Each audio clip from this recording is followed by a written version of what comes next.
objection, the jury will be the one to find that, whether it applies or not, because killing a witness to one murder, there's two people dead here, killing one person to keep them from being able to say what they saw, the murder that they witnessed.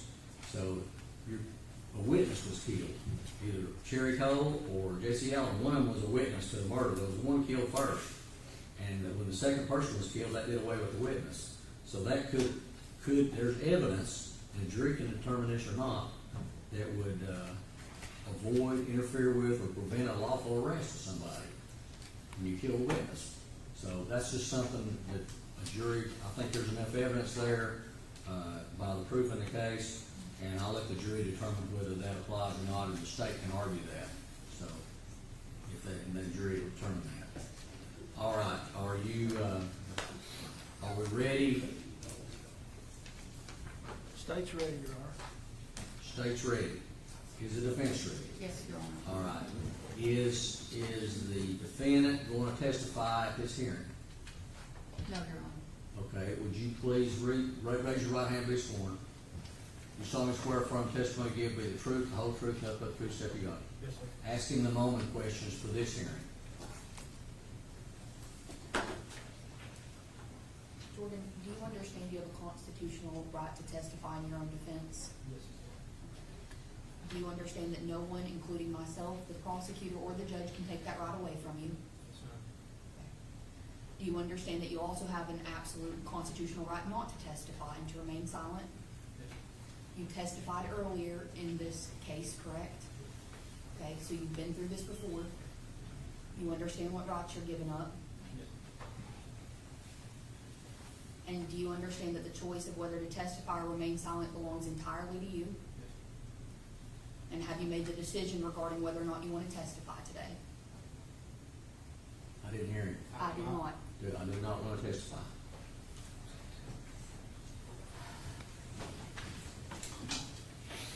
All right, we'll bring the jury in. All rise.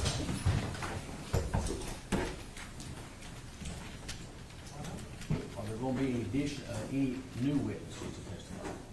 Yes. Okay, we'll need to swear them when the jury gets in there.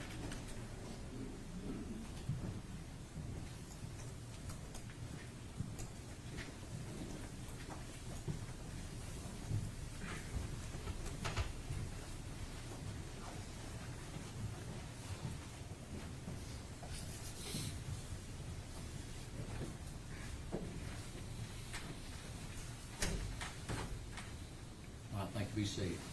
I'll let the record reflect all the jurors seated in the box, defendant's present with his counsel, and it's time for the bifurcated hearing to start. And is there going to be any opening statements by the state? Judge, we'll put on an opening statement, but we're not going to put on any proof. We'll rest on the proof that was presented at trial. Okay, do you have an opening statement as to the aggravating circumstances? I do, Your Honor.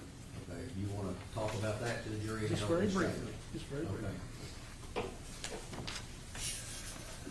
Members of the jury, I'm going to be super brief.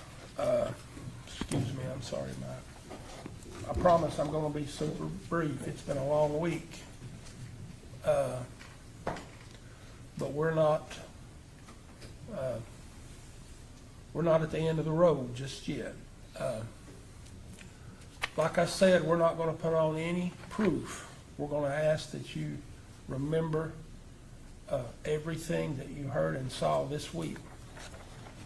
The state of Tennessee has asked you to consider life without the possibility of parole. We have to prove at least one of two at least one of two provisions. Judge is going to instruct you on Aggravating that. circumstances. Excuse me, on That's the at least one of two operative aggravating term. circumstances. We have to prove first, or we have to prove either of these, that this murder was especially heinous, atrocious, or cruel, in that it involved torture or serious physical abuse beyond that necessary to produce death. And two, and again, we have to prove either one of these, that the murder was committed for the purpose of avoiding or interfering with or preventing a lawful arrest or prosecution of the defendant. Those are the only two aggravators that we are asking you to consider.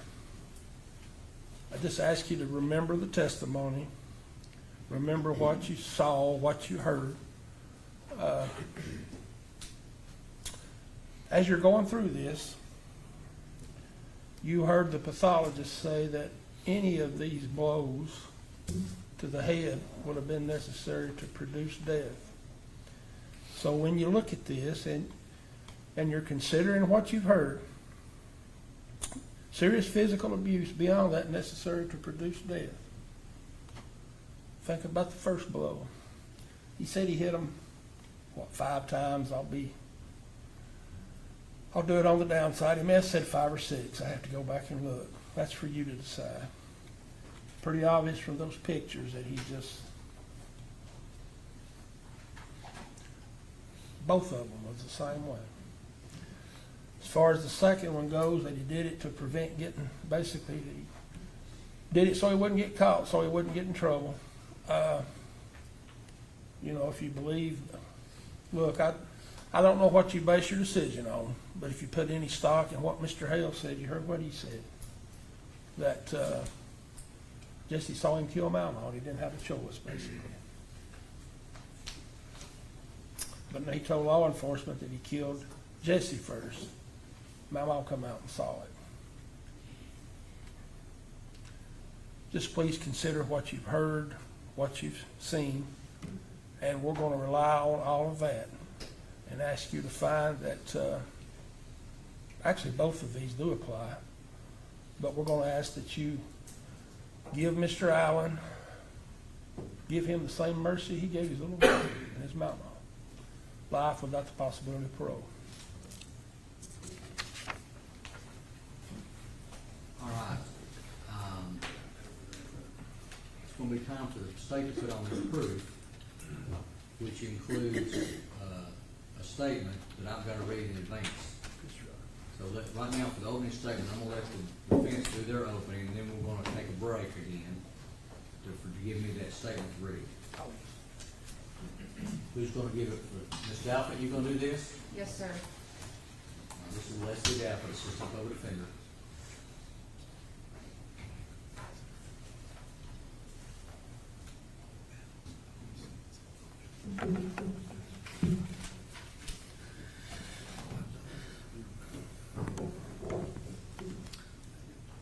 We are all better than the worst thing that we've done. We all have more to give than the worst thing we've done or the worst day we've experienced. I spent almost 20 years advocating for children who were abused and neglected in juvenile court because I love children. The interesting thing is, I didn't realize I'd be doing the same thing in criminal court. But that's what I'm doing, because Jordan Allen has been an abused and neglected child his entire life. We can look down at scars that we have. You can see them and you can remember what caused them. Sometimes it might have been happy, My grandfather told me not to go down the hill so fast on a bike, but it was fun when I did it, and that scar is happy. Other times you can look at it and, maybe it's something that produces a bad memory. But the difference between those scars and the ones I'm going to talk about with Jordan is that you can't see his. Every person who was ever supposed to protect him has utterly failed him in every way. We've spent several days. You've listened to the state talk about the evidence, and you've listened to the defense refute that evidence. But I want to tell you about the person that Jordan Allen is. And I want to tell you about the crime that he's been convicted of.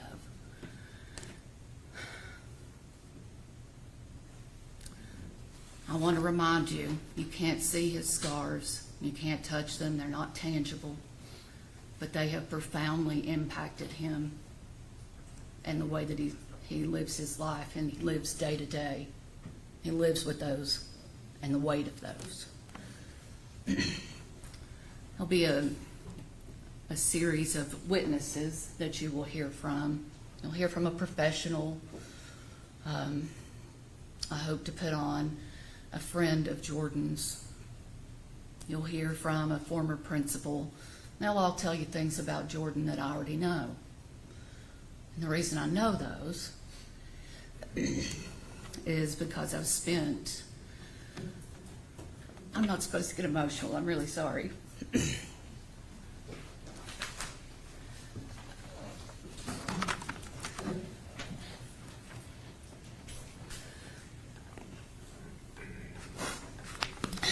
I've spent a year and a half getting to know him. And there are kind parts to him. And he's considerate, and he's funny, and he's respectful. So I tell you all of that in hopes that you can see Jordan, just a glimpse of what I see in Jordan. I'm hopeful that you will be able to consider all of the testimony that we're going to put on and just judge him for who he is, not the worst thing that he's done in his life. You know, I'm very saddened to think of throwing a life away, which is kind of what we do if someone is sentenced to life in prison without parole. So I am challenging you guys with a new task, one that's difficult, just like it's been for you all week, to look past what you've found him guilty of, look past what he's done, and see who he is and why he is that way. Give him an opportunity to have a life outside of prison walls. Give him an opportunity to show that his life can be something. Sadly, if you give him that opportunity, you may be the first person to ever give that to him, the first person to ever give him a chance. I'm hopeful that you will give him the chance that I know he deserves.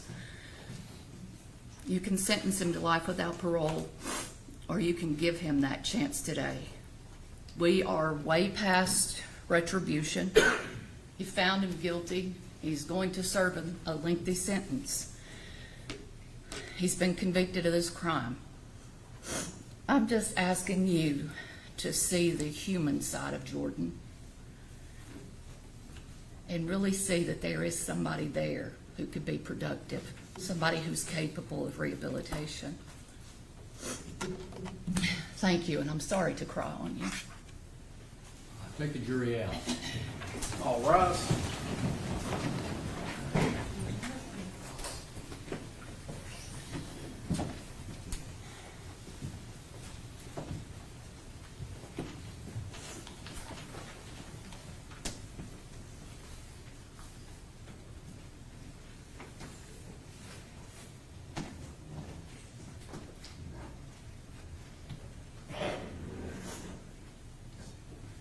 Okay.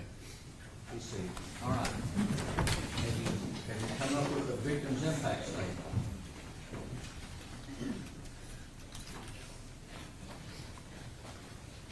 She's checking your honor. Just gonna be one, right? Yes, Your Honor.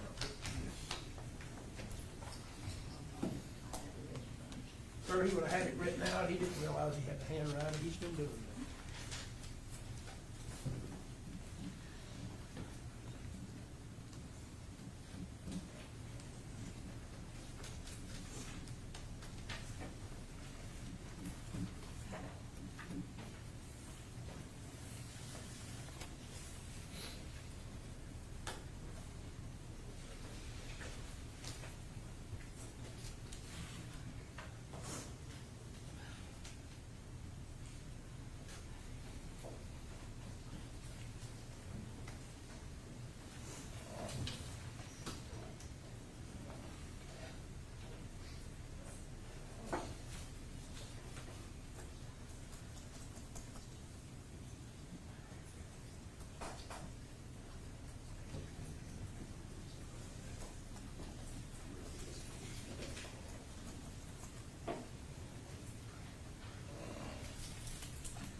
probably need to make that an exhibit.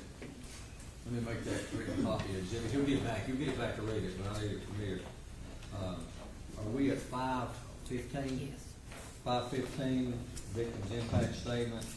Now, before he reads the victim's impact statement, the state has to, you have to get up and put on proof of the aggravating circumstances, how you're gonna do that, by the evidence, or how you're gonna say you're gonna do that. Then that's read, and then you rest. You don't put on victim's impact statement until, if we're opening up the proof, it's just like the proof's gonna be open. So, the proof's in the record, but you've gotta tell the jury about it.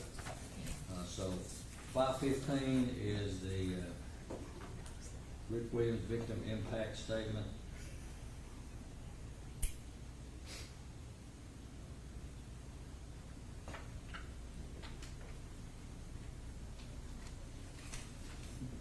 Does the court want me to go into detail, or just, can we just? Well, that's up to you. I mean, you can remind them of certain evidence, or however you wanna do it. The evidence is in the record, but you've gotta put on some kind of, it's a state time to put on proof, and there's proof in the record, but then and that there has to be proof of aggravated circumstances before the victim's impact statement's read.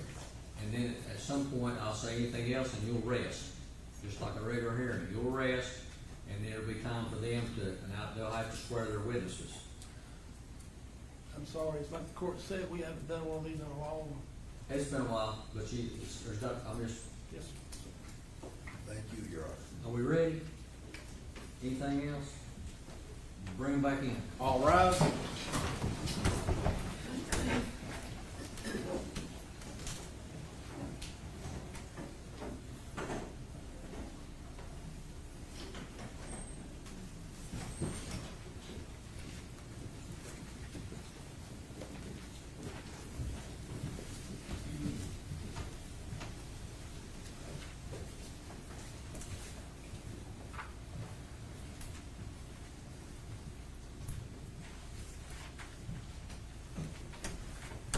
All right, thank you, be seated. Let's recollect all the jurors sitting in the box, then the president with his counsel, and it's time for the state to introduce their proof.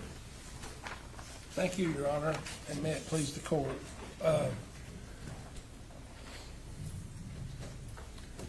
The state is choosing to rely only on the testimony and the evidence that you have, that you've heard and seen. As I mentioned very briefly just a minute ago, especially heinous, atrocious, or cruel in that it involved serious physical abuse beyond that necessary to produce death. If you have to look at all the pictures again, I do believe you'll have those, since we're relying on the record. I'd like to incorporate all that evidence into this hearing. They had the exhibit, look in the jury room. Thank you, Your Honor. So each and every one of those, look, y'all are very smart people. Look at those pictures, at what he did, at what he done. All those injuries on the back of the neck that they received, you heard the pathologist talk about, most of those were inflicted after death. And any one of those injuries to the head would have been fatal. That on both of them. Would ask you to focus on that. Would ask you to focus on the testimony that you've heard about the order of their deaths. Certainly didn't kill them both at the same time. He killed a witness. And he told two different things about the order and the why. So just going to rest, not going to put on any more witnesses or any more proof. We're just going to just ask you to consider the things you've already, we do have a victim's impact statement. We're going to present Rick Williams, and he's going to talk about the effect these murders have had on him. And Judge, we'd like to do that at this time, please. Come on up, Mr. Williams. Come Come up here to the podium. I'll just let you do it from the podium. I'm gonna swear you again. Raise your right hand. You solemnly swear from the testimony you give me the truth, the whole truth, nothing but the truth, so help you God. I do. You'll get up there. I've read his statement. He's gonna read his victim's impact statement to you.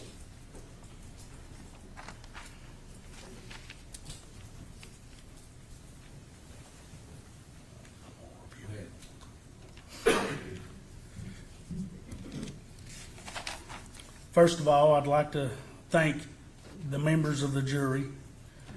I know what a weight this is for you all this last week. I've carried it for the last 4 years. I will carry the images from that night with me for the rest of my life. Those images, those events have forever changed my life. But I refuse to let Jordan Allen continue to take anything else from me. We all know what he has taken from me. He will not take anything else. When asked, "Are you having a bad day?" the answer is always no. I've had a bad day in my life.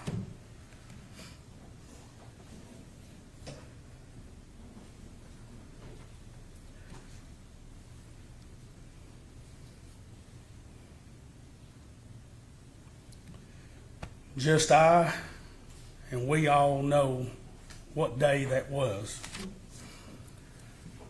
I know no one wants to think a 16-year-old could do this, but it happened. And here we are. I ask you all to give him the maximum sentence with no parole. Thank you. Give that back to the court. Yeah. Thank you. Anything else from the state? Judge, respectfully, state rest. State rest. For the defendant, you have witnesses. Do I need to swear? Yes, sir. Bring your witnesses in. Witness? Are they here? How many witnesses are we gonna swear? Well, I hope to swear 4, but Okay, all right.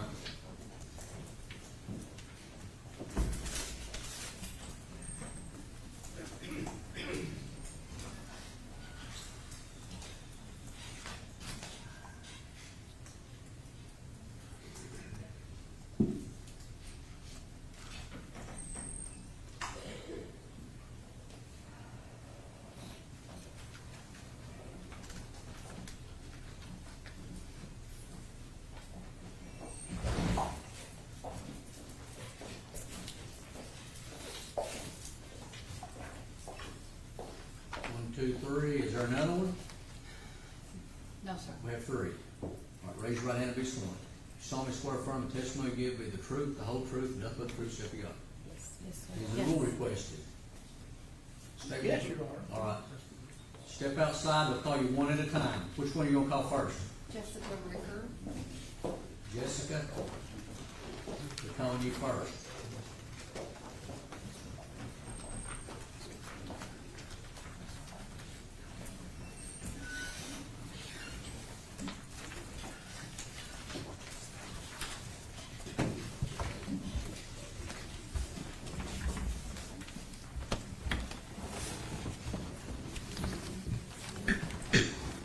Miss Jessica, will you state your name for me, please? Jessica Ricker, Where do you work? the Greene County Detention Center, And what is your position there? the administrative assistant. As part of that position, do you keep track of programs that inmates are allowed to do? Some of them, Okay. Are there educational programs available? yes. Are there vocational or counseling programs or classes available? I mean, we have like the educational tablets that the inmates can get, and I have those right here. He has about over probably 20 certificates. Okay. And the administrator, John Key, said he did receive his diploma while he was incarcerated, but we did not have a copy of that. Okay.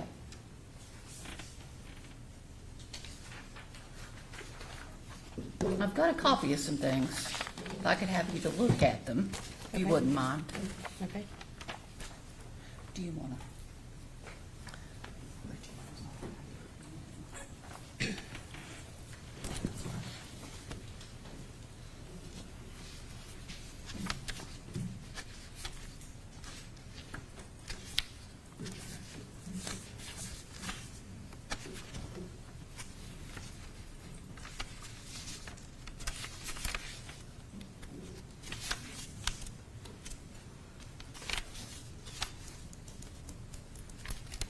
Yeah, yes, that looks about similar to what I have in here. Okay, are those certificates that come from classes that are done on the tablets? Yes. Okay, And I also have two that the state actually brought like 2 days ago, okay. where he was in the pilot program. Okay, It was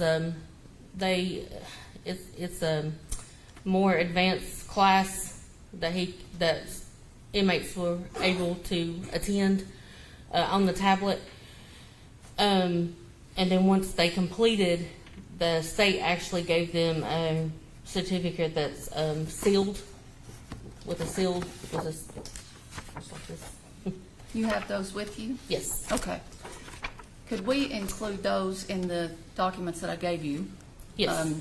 Are those true and accurate reflections of what the certificates look like, what's issued? Yes. Okay. Would you make that an exhibit to your testimony? Make for me, all of them please? selected exhibit. Yes. All right, With collective pub- exhibit 516. There's more than one, right? There's over 20. There's 22, I think. Sheriff's Department certificates. Gordon County.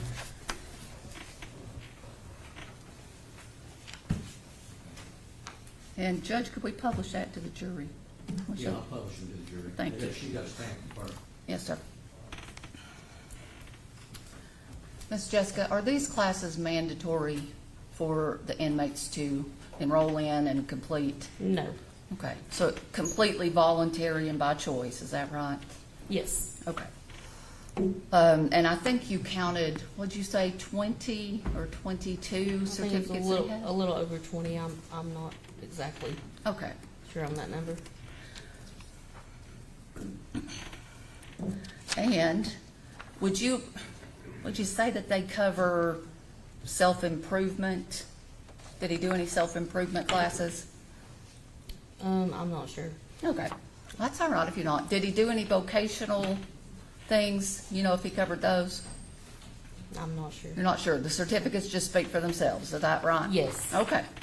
I'm going to show you something else if you don't mind.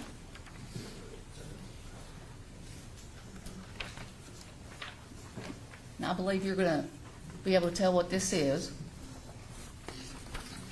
Can you tell me what that is a copy of? High school diploma, And whose high school diploma is that? Jordan Allen. Jordan Allen. He was incarcerated before he finished high school. Is that accurate? Yes. Okay. So did he complete the requirements for a diploma while he was incarcerated? Yes. Okay. And Judge, could I, So it'd be filed as 517. thank you. Is that like a GED? It's an actual diploma, Judge. Okay. Mhm.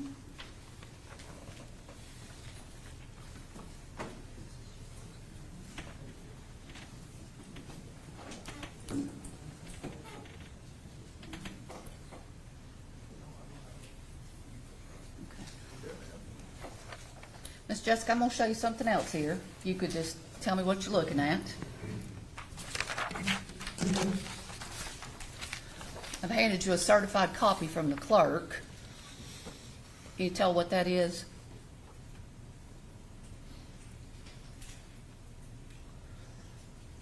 Does that appear to be the, Charges?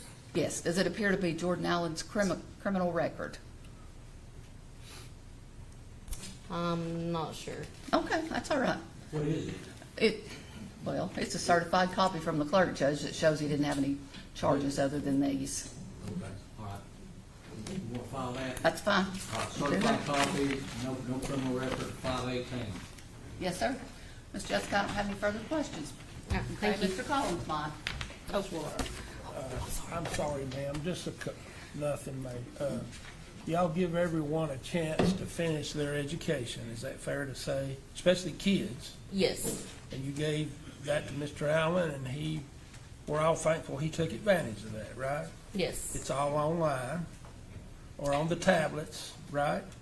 For the To finish his education. oh, now the diploma, I'm not sure. I'm not sure how he finished that. You don't know whether he interacted with anybody, you don't know if it was No. all online on the tablet or whatever. That's all. Thank you, No. ma'am.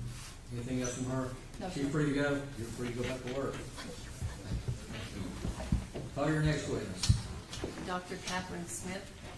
Dr. Catherine Smith.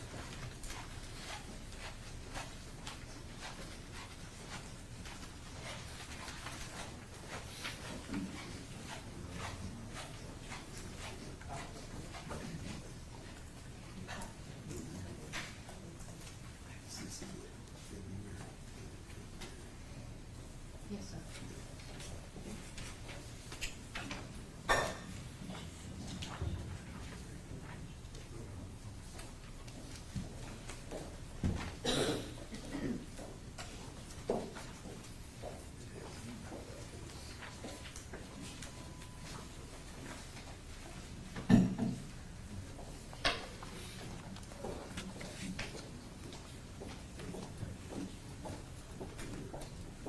What's your step right there?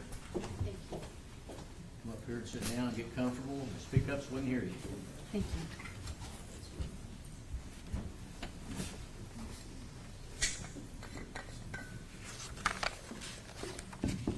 Dr. Smith, would you state your name, please? Catherine, Kathryn, Ray, REA, Smith, SMITH. What is your occupation, Dr. Smith? I am a forensic psychologist in private practice in Knox County. What is your educational background? I have an undergraduate degree in psychology from the University of Tennessee. I have a doctorate in counseling psychology also from the University of Tennessee. After you received your doctorate, did you obtain any licensure? Yes, I'm licensed as a psychologist in Tennessee. I've been fully licensed since 1999. Are you a member of any organizations with forensic psychology? Yes, I'm a fellow with the American Academy of Forensic Psychology. Do you have any certifications?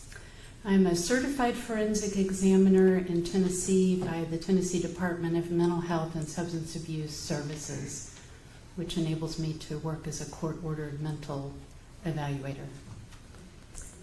Are you board certified? I'm board certified in forensic psychology by the American Board of Professional Psychology. Since obtaining your licensure, how long have you practiced? 27 years. And what are your primary areas of practice?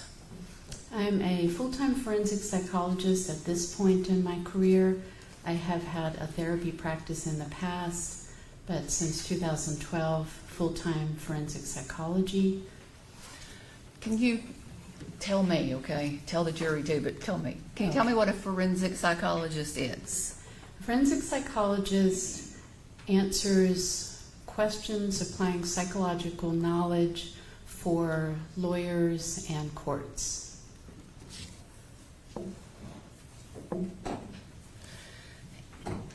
What type of evaluations are within your scope as a forensic psychologist?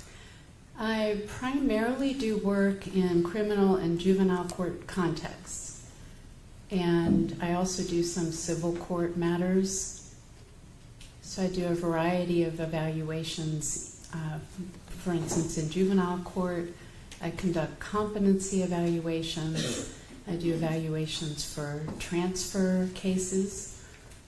I do diagnostic evaluations, dispositional evaluations to see what kind of treatment is needed. I do risk assessments. And then in the criminal court setting, I do competency to stand trial, mental state at the time of the offense to see if there's support for insanity, Miranda waiver evaluations, false confession or disputed confession analysis,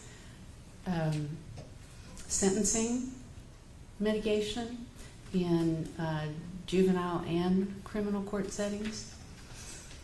And then in civil court settings, I do fitness for duty evaluations of police officers, fitness to practice evaluations of doctors and dentists.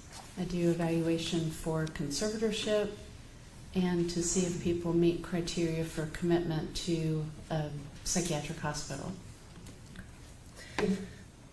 Do you have any academic appointments? Yes, I'm a clinical assistant professor with the University of Tennessee. And what is your role and what functions do you perform in that capacity? I supervise graduate students who do evaluations in juvenile court. They evaluate youth and parents for diagnosis and treatment recommendations. Have you written any treatises or are you a published author? Yes, quite recently I co-authored a chapter on youth or evaluations of youth who confess or enter guilty pleas, and it was in a book on confessions and guilty pleas of youth that was published by the American Psychological Association this year.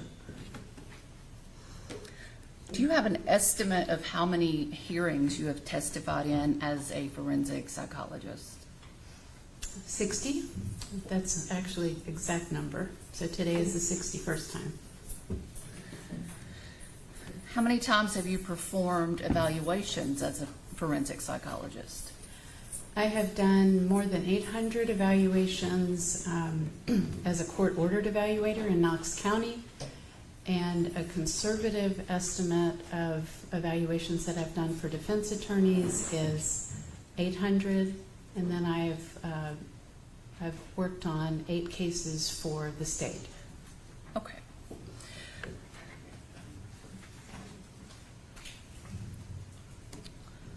Have you performed any, I think you just answered this, but I want to make sure I understood. You have performed for both the state and the defense? Yes. Okay. And you have done evaluations for both the state and the defense previously? Yes. Okay. I'm going to pass you something up, Dr. Smith, if you could just, thank you, Mike.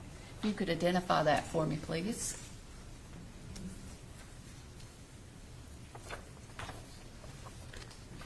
This is my curriculum vitae. And would you make that an exhibit to your testimony? Yes. Thank you. Filed Exhibit 519. Your Honor, at this time I tender Dr. Smith as an expert in forensic psychology You may pursuant. testify. Thank you. Dr. Smith, have you had the opportunity to evaluate Jordan Allen? Yes. What, or was your first contact to evaluate Jordan for a transfer hearing? Yes, in September of 2022. Okay. And so that was after he was incarcerated, is that correct? Yes, he was in juvenile detention. Did you see Jordan at any other time during his incarceration?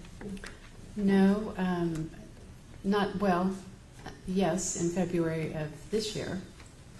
And what was the purpose of that visit with Jordan? To just update my findings and just gather data on whether he has the potential to be rehabilitated. Okay. So, just so everybody understands, because it's a little muddy, can you tell us what you do for the transfer hearing and versus what you do when you're just evaluating for rehabilitation and how those differ? Well, the method is pretty similar overall. I mean, in terms of conducting a psychological evaluation, reviewing relevant records, conducting testing that is relevant, doing a clinical interview, integrating the information, and writing a report. For a transfer evaluation, when I conducted the evaluation for Mr. Allen, I was looking at just looking at his psychological functioning. Did he have any issues? His background, his level of intelligence, his prior delinquency record, any services or programs or treatment he had received. And I was looking at whether he needed treatment and whether he's likely to benefit from treatment if he gets it. And in that context, it would have been programs and services available through the juvenile court. I was also looking at risk for future dangerousness. Let's talk about that a little bit, okay? Because you evaluated him for the transfer hearing. I did. And please tell us what your findings were there and what your recommendations were. I found that Mr. Allen had a depressive disorder. He had a history of ADHD. He met criteria for oppositional defiant disorder. He had a documented history of trauma and adverse childhood experiences, and he had a cannabis or marijuana use disorder. And I recommended that he receive counseling, therapy to address his depression, his trauma history, that he be considered for medication, that he have assistance with his education to make sure that he stayed on track in meeting his educational goals. To your knowledge, Dr. Smith, did Jordan receive any counseling since you made that recommendation? Yes. And I believe it was for trauma, what was it, trauma-based or cognitive trauma-based counseling? Is that right? For the past 3 years, Jordan has met voluntarily with Lindsay Holt, who's a forensic social worker with the Public Defender's Office. And she has helped him work on a number of issues. She's worked with him on education, teaching him about emotions and about how the brain works, teaching him skills, communication skills, setting boundaries, regulating himself when he gets distressed. She has helped him process grief and shame. And then she's done some tentative work in terms of processing trauma, but that has to be handled carefully in the jail setting because it's not a therapeutic environment or a treatment setting. So it's not a good idea to open people up to all those feelings and then leave them to go back into the jail. But yeah, he's done this completely voluntarily, and he said he's benefited from it, and I think he has as well. The purpose of your second evaluation was to assess Jordan for rehabilitation. Is that correct? Yes. Okay, so if you could, you've told us what you recommended at the transfer hearing. Could you tell us what the findings of your second assessment were as it relates to rehabilitation? Yes. So my second evaluation, I looked again at his psychological functioning because it was 3 years and 8 months since I had done my first evaluation. And based on the testing that I did, he had changed. He was no longer dealing with the depressive disorder. I think that had improved with the therapy that he had. He did have some anxiety. I diagnosed him with generalized anxiety disorder, which is chronic worry and tension. He still has unresolved trauma that he's affected by. He's been in a controlled environment since he was 16, so he hasn't used substances in that length of time. He outgrew his oppositional defiant disorder. So he's really, I think, in many ways doing better. He was more mature this time when I saw him. It's fair to say that Jordan followed your recommendations from your assessment for the transfer hearing. Is that correct? As far as what he could do? Yes, so he took advantage of the counseling and therapy that he had. And he voluntarily completed his high school diploma. He has voluntarily completed additional educational programs available to inmates in the jail. And he has worked on improving his physical self by exercising regularly in the jail. And he has resumed communication with his mother.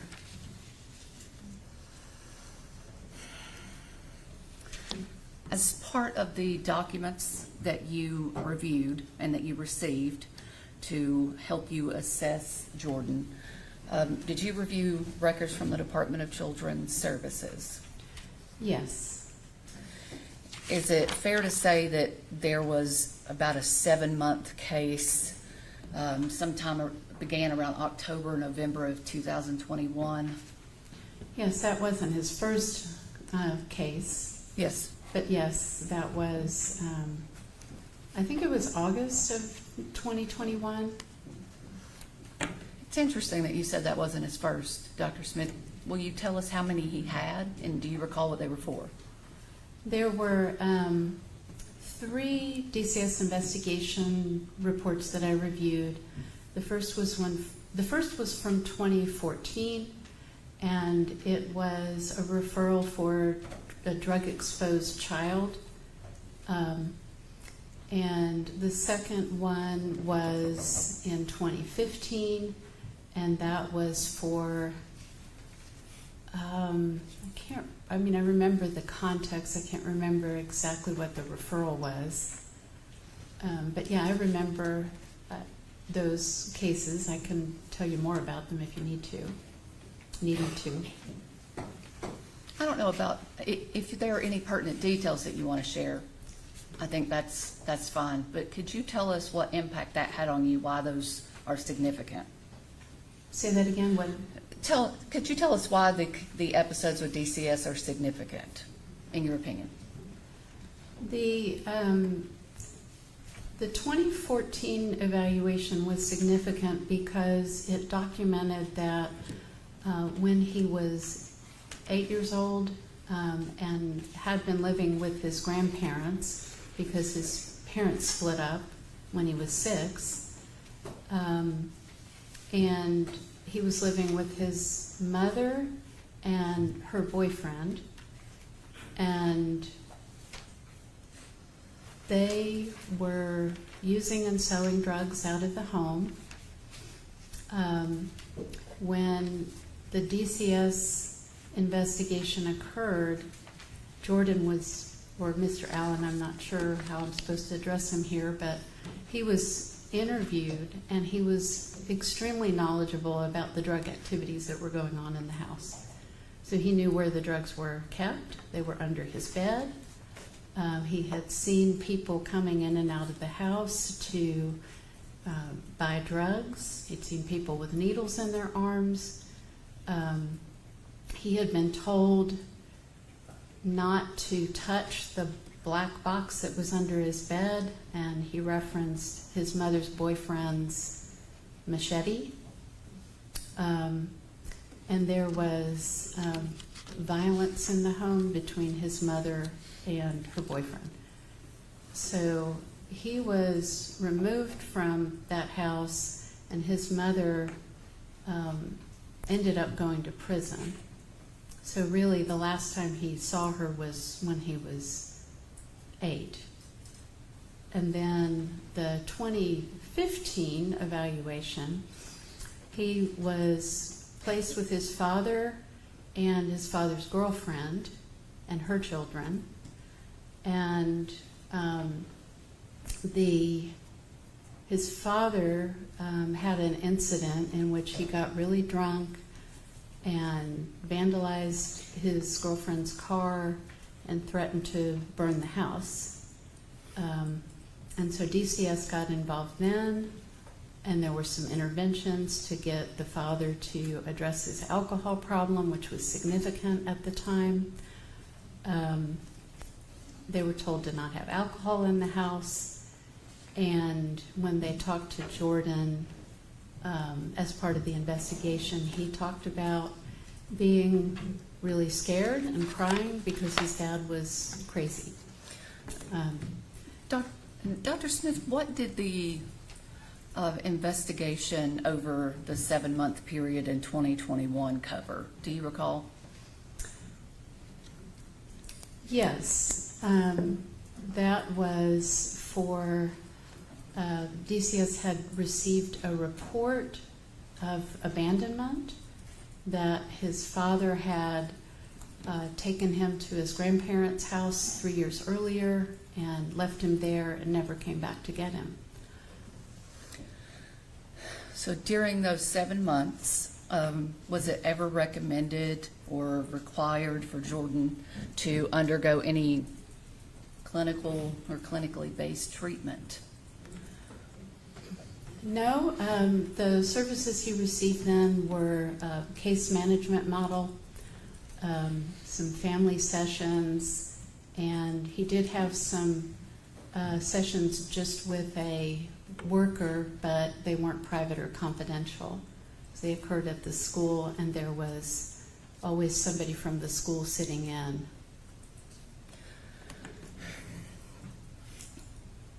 Is it fair to say that what would have been appropriate is for the Department of Children's Services to have considered the trauma from his past and offered assistance on that during that 7-month investigation? Yes, it confused me why they didn't correlate the different evaluations or investigations. They didn't look at what had happened to him earlier and what was going on now. And they really didn't explore in any kind of below the surface way what was going on with him at the time that they got involved. There were no trauma screens. I mean, that's a really easy thing to do, but they didn't do a trauma screen. And they certainly didn't do any diagnostic workup. They didn't diagnose him with anything. What were the primary sources of information during that investigation that they used? It was minimal. They looked at the house where he was living, and they talked to his grandparents and him and his brother, and I think they got some information from the school about his functioning at school. In your opinion, would it have been appropriate to have interviewed neighbors, teachers, friends, anyone outside of the home? I think that would have been helpful to get just a bigger picture, especially with the prior DCS investigations.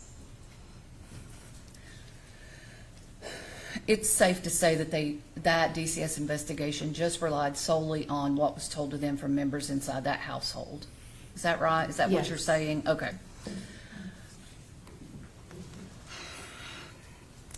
Did Jordan ever participate in any private individual counseling during that time? No, he never had any of that prior to his arrest. Okay.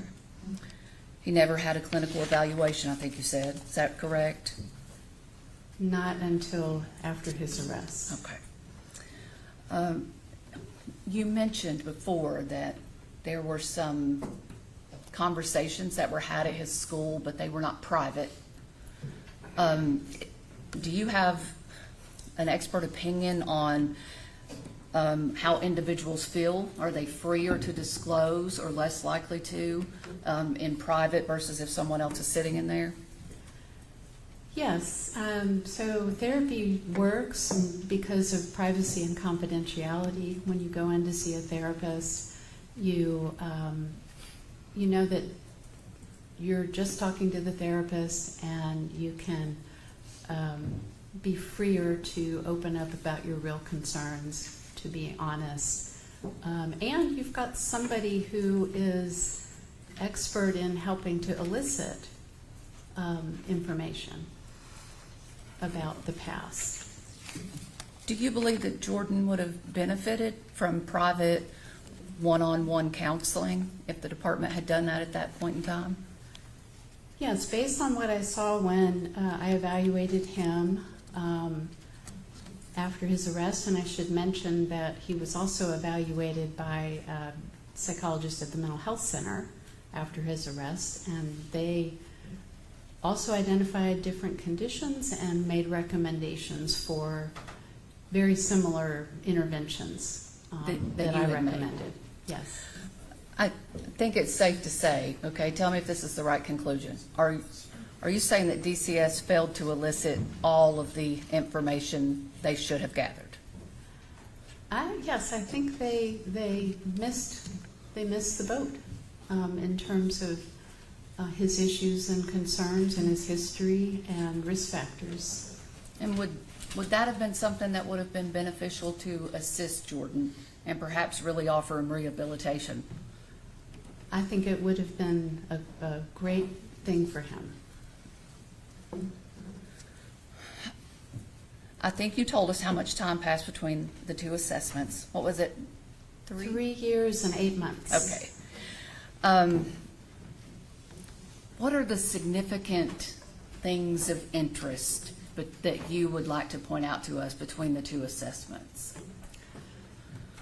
When I evaluated him in 2022, I was making some predictions about his ability to engage, to participate in programs or services that would help him grow and change in a positive direction. When I saw him this year in February, I had some data that showed me that he could, in fact, engage and grow in a positive direction. He made the educational gains. He worked in therapy voluntarily. He's working out in the jail. He's taking up chess. And he is more able to talk about his feelings and his issues and to be vulnerable. And I think he's learned that from his work with Lindsay Holt. He's matured. I mean, there's a big difference between 16 and 20. We all remember what it's like to be teenagers. He's still got additional maturation in terms of his brain development, but I could certainly see a difference. How would you describe your interactions with him? He has, on both occasions, he's been very polite, cooperative, engaged. The first time I saw him, I spent more than 10 hours with him. This time it was more than 4 hours. I already had a lot of data. I didn't have to spend as much time. He was honest on tests. A lot of the tests that I give have validity indicators that tell me whether people are exaggerating their problems or denying problems that they actually have. All of the tests I gave him in 2022 and now had valid results. So he was honest in answering questions. I couldn't have asked for better cooperation or participation in my evaluations. Are there resources or learning opportunities in the Tennessee Department of Corrections that would be available to Jordan? Yes. Could you tell us what those are, what he could have access to? So he already has his high school diploma. He can do additional academic-based education. He can have vocational training to develop trade skills, electrician, cooking, carpentry, construction.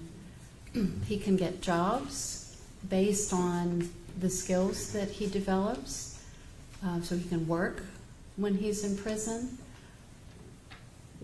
There are recovery support groups, so 12-step type groups that he can participate in. There are religious and character building groups that he can voluntarily take part in. If, at some point he could be a mentor to younger inmates, so he can continue to improve, change in a positive direction, and mature, building on the foundation of what he's done when he was in the jail here. So I think what I hear you saying is those are ways that he can continue to promote rehabilitation efforts Yes. while he's incarcerated. Okay. Dr. Smith, I'm going to hand you something. Yes, sir. Let me make sure that you get the date for the thing. Yeah, but I think that's it. Dr. Smith, could you identify that for me, please? Yes, this is a report that I prepared dated April 1st of 2026 that addresses my most recent evaluation, but also incorporates information from my previous evaluation. Can you tell us specifically what your conclusion is as it relates to Jordan's ability for rehabilitation? Yes. Based on the data that I have about him, if he receives the services and programs and opportunities available to him in prison and continues to work on himself, then there's a high likelihood he can be rehabilitated in prison over decades. And if he has an opportunity for parole, he will have to prove to the parole board that he is rehabilitated. So there are incentives for him to continue. There are many incentives. And Dr. Smith, lastly, before I get to this, would you make that an exhibit to your testimony, please, your report? Yes. We filed Um, 520. And Dr. Smith, finally, could you tell us what your expert opinion is regarding Jordan's ability for rehabilitation? In my opinion, there's a very high likelihood that he can be rehabilitated in prison. Thank you. Mr. You're Collins, welcome. might have some questions. Just a few, ma'am, thank you. And as I get older, I don't remember as well, but are you the same lady that testified downstairs in the transfer hearing we had previously? Yes. And if I recall correctly, ma'am, you talked about his risk of recidivism, is that right, at that time? Yes. And it was in the low to moderate range, is that right? Yes. And has that changed here today? You're asking about risk for future violence. Yes, ma'am, recidivism. And I have not updated my risk assessment because it's not possible to do a risk assessment that would be valid decades down the road. So risk assessments have to be done in a time-sensitive way. Yes, ma'am. So the prediction from when he was 16 really was only good for about 6 months because youth change so much. And the Tennessee Department of Corrections does risk assessments as part of the parole process. They do them internally. Yes, ma'am. And I see that, I couldn't help but notice, on the bottom of page 8, top of page 9, you are aware of some behavior issues Mr. Allen's had during the time he's been incarcerated here in Greene County. Yes, He's also been incarcerated in other areas. I think you're aware of that, right? Just, as, I think he was in Sevier County for just a while. he was in Sevier County initially. Just on this charge, not on anything else. He doesn't have a criminal record or Right, anything yes. like that. He was a juvenile when this happened. Yes. But you're aware of the behavior issues in the jail.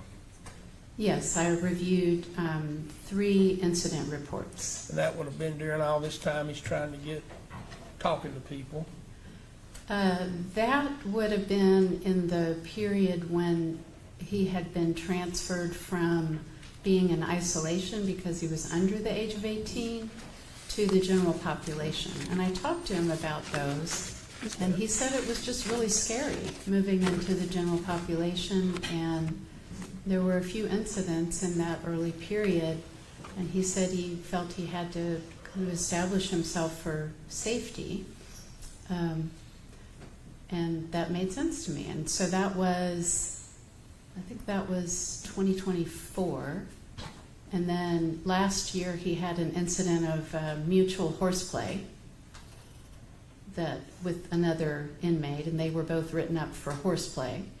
And he hasn't had any incidents since then, at least to my knowledge. You're aware of other more serious issues other than this horseplay. I won't go into the details, but you're aware of those when you made this report. Is that right? Yes. Okay, that's enough of that. Let me ask you this, ma'am, and I hope I don't, I'm not trying to stretch my luck. I'm just asking. The judge will call me down if I'm asking something inappropriate. And you educate me, because I don't know. Does the fact that he would come in here this week, years after this happened, while he's getting all this treatment, and essentially sit up there and maybe not be truthful, accuse his grandfather of doing something that he did, does that have any, ma'am, does that have any play as it relates to this report? Would that influence your report in any way? Well, that's not something that I've evaluated, and I'm not here to excuse him. I'm here to talk about his ability to be rehabilitated as a 20-year-old over decades in prison. So I think he has work to do, and I think if he gets the help that he needs, he can be rehabilitated. Fair to say we've all got work to do, don't we? I don't know of anybody who doesn't have a little work to do. Yes. I know I thank you for I appreciate you. Thank you. Anything else from her? No, sir. She free to go? Yes. Thank you for being here. You're free to go. Call your next witness. Sherry Allen? Sherry? Yes.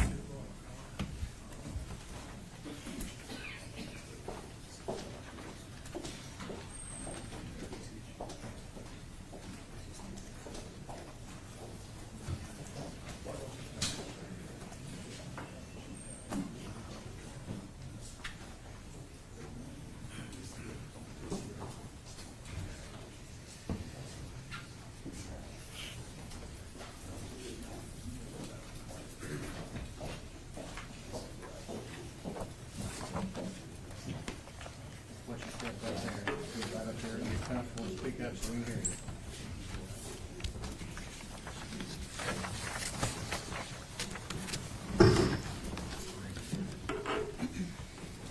Hello. Hi. Would you state your name for me, please, ma'am? Sherry Allen. And your middle name is Jeanette, right? Yes. Sometimes you go by Nettie. Yes, ma'am. Okay, I'm gonna try not to call you Nettie, but it comes out of my mouth before I know what I've done, okay? What is your relationship to Jordan Allen? I'm his mother. Okay. You're okay. You just take your time, okay?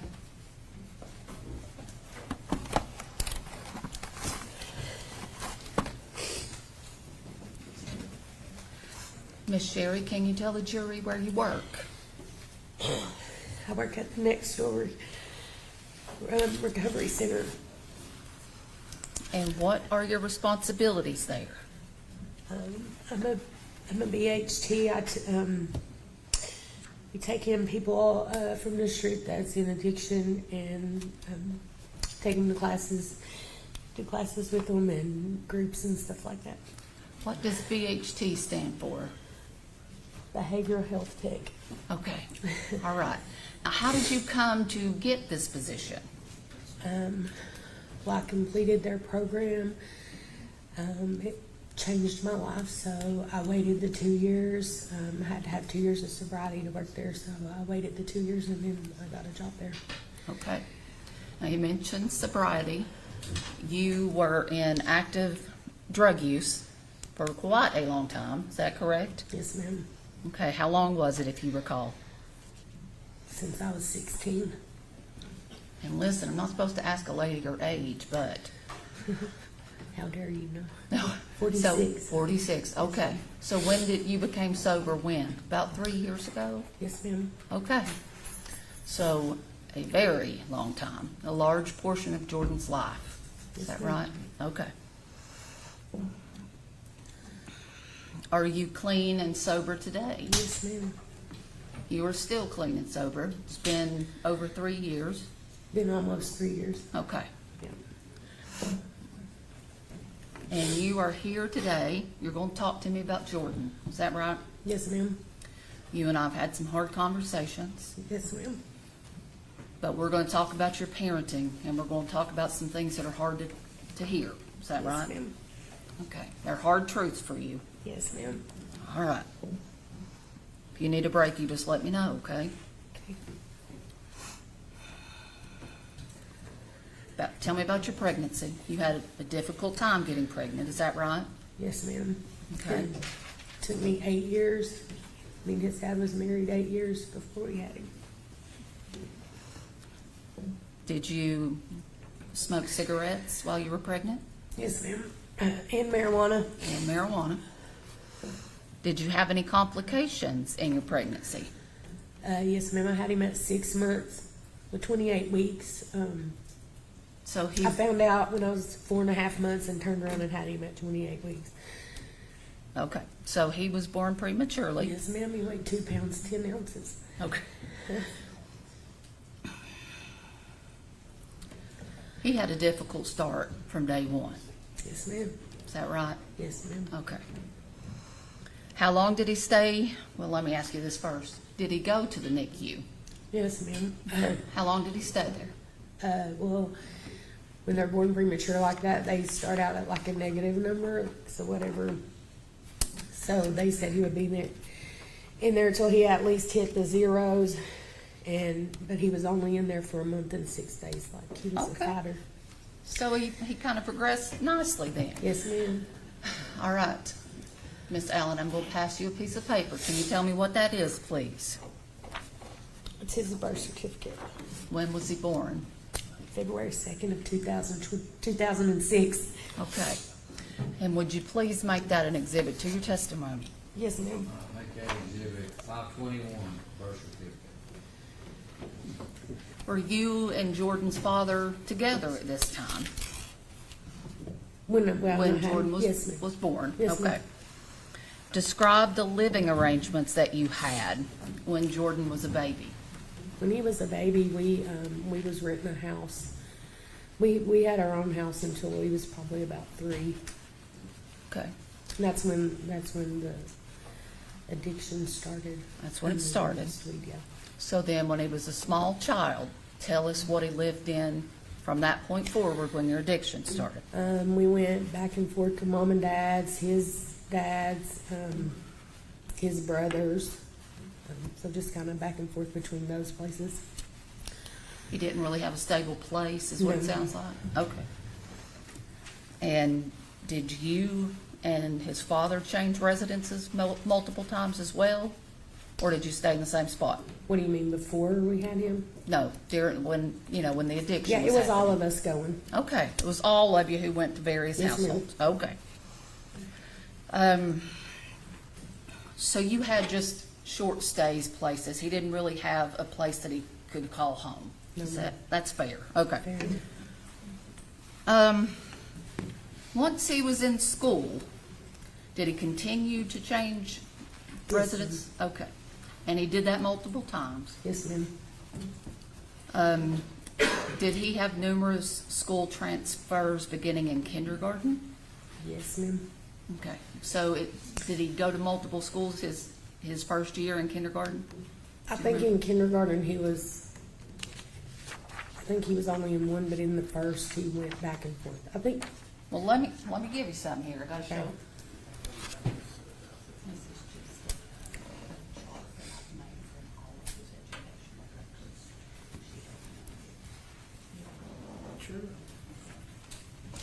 I'm gonna show you something, Miss Allen, okay? If you could look at it and tell me what that is.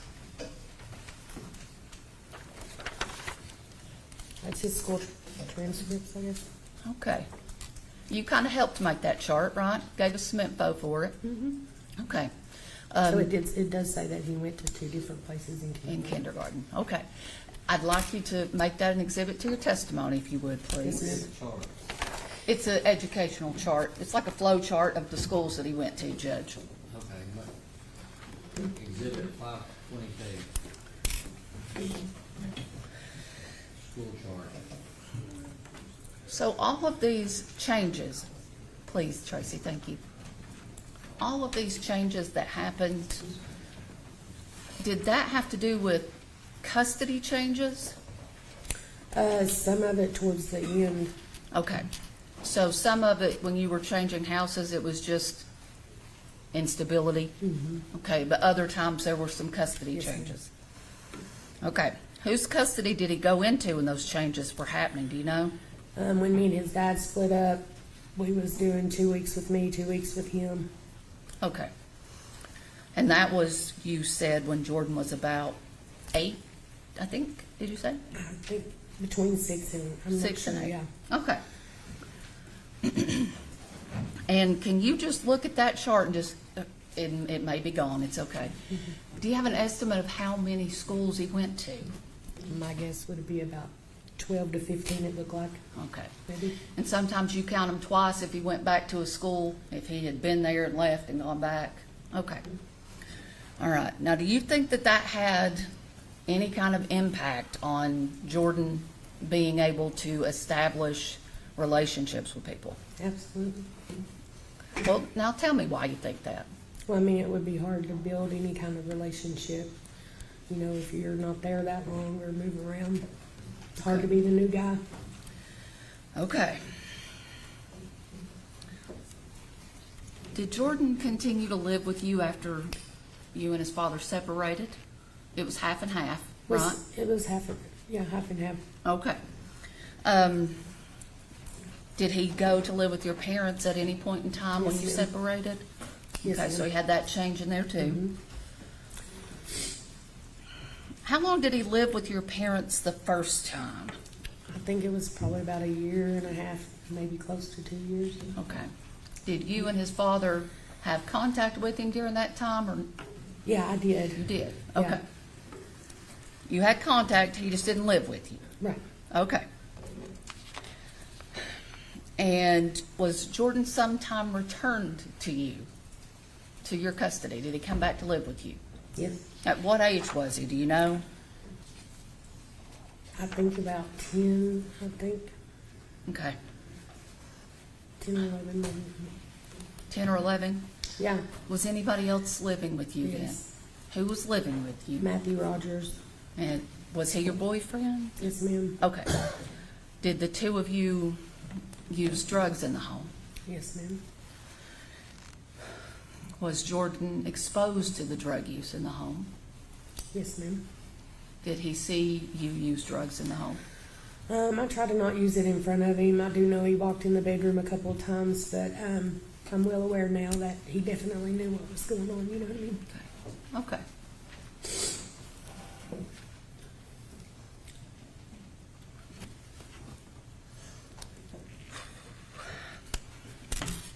Were there any drug-related activities that went on in your home? Yes, ma'am. Tell me about those.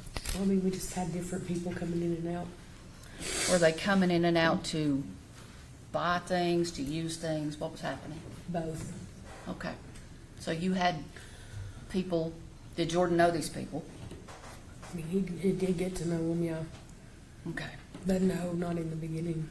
Okay. And they would come and buy or come and use with you, is that correct? Yes, ma'am.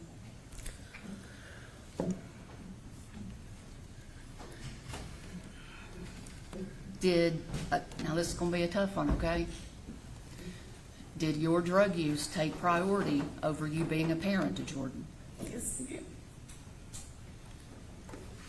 It did for a long time, is that right? Yes, ma'am. Do you regret that? Absolutely. You think it impacted Jordan negatively? Absolutely. Was there domestic violence in your home? Yes, ma'am. Did Jordan see that domestic violence? Yes, ma'am. And was he ever a victim of domestic violence in your home? No, I never would have allowed that. I would have allowed that. I did think there was a couple of things that happened when I was going to work that I found out about, but I would have always took it for Jordan. Did he see you in the position of being a victim of domestic violence? Yes, ma'am. How often did that occur? Pretty much every day. So he was living in a house where there was drug use and violence every day. Yes, ma'am. Okay. Your own admission, you said, was there much parenting happening? I mean, no. I tried, but Okay.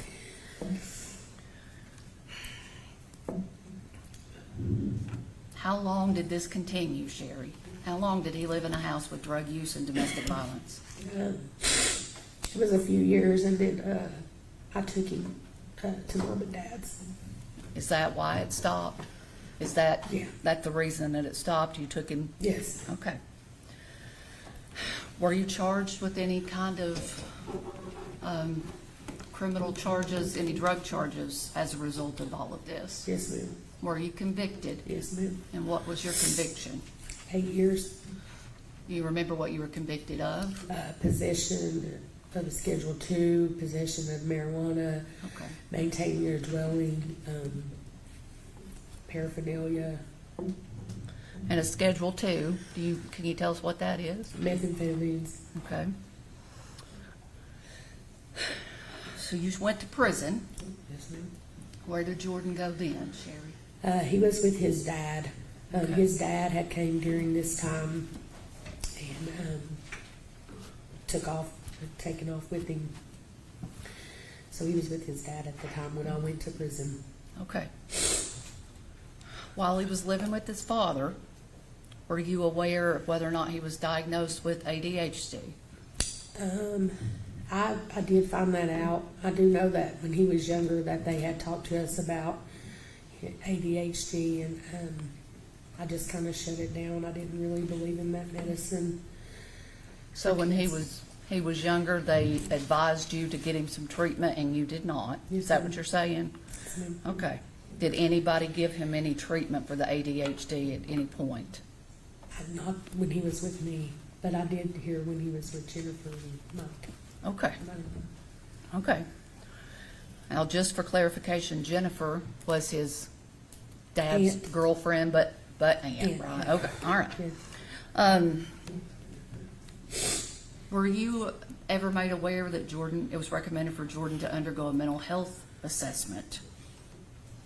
No, I don't think so. Were you aware whether or not it was recommended for Jordan to see a neurosurgeon at Vanderbilt over some health problems? I did find that out later, yes. Did he receive those services? I don't believe so.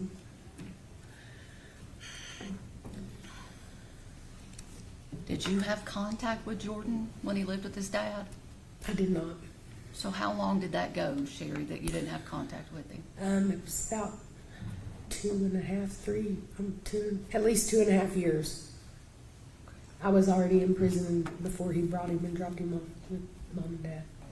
Tell me why. Tell me why you didn't have contact with him. I didn't know where they was. Okay. How long did he live with his father? I think it was about 2.5 to 3 years. I'm not exactly sure. And where did he go after living with his father? It's when his dad brought him to Mom and Dad's and dropped him off. Okay, tell me about that. What was the situation?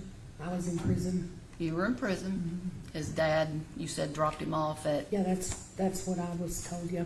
Bill and Sherry's, right? Okay, I got a letter one day from Jordan and found out that he was back home. okay.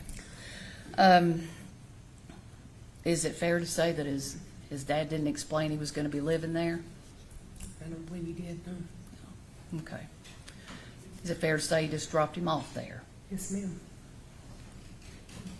Didn't come back, and he's still not come back, is that right? That is correct. All right. So Jordan was there, not his choice, not having his mom or his dad. Right. Okay.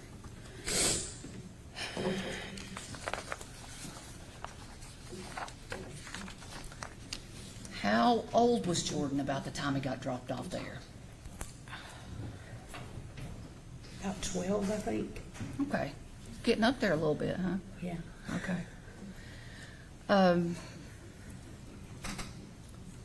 Do you know whether or not Jordan knew his father wasn't going to come back? No, I think Jordan always thought his dad would come back, or he at least hoped he would.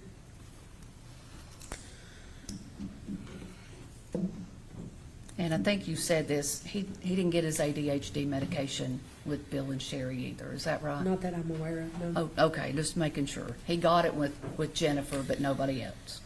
That's what I was, yeah. Okay. Did you reestablish contact with Jordan after he got dropped off at Bill and Sherry's? Well, as much as I could, I was locked up. Okay. What did your contact look like? Talk on the phone. Maybe Did you later. write letters or something? Okay. How often did you do that, Sherry?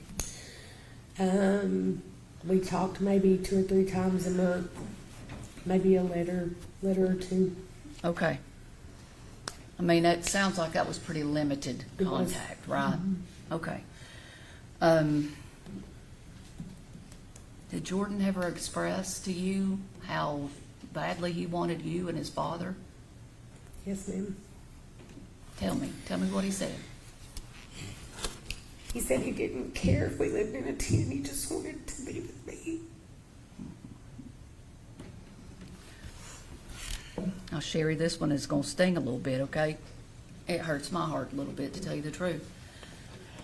After you were paroled, did you go back to Jordan? I had to go to a halfway house. So you didn't? No. You did not? Okay. Did Jordan think, hope that you were coming back, and it didn't happen? I mean, I'm sure he was hoping I had to go to the halfway house. But, I mean, he's But just, he probably, yes. he's just a kid, Kid, right? yeah. All right, so he didn't really understand Right. that part. Okay.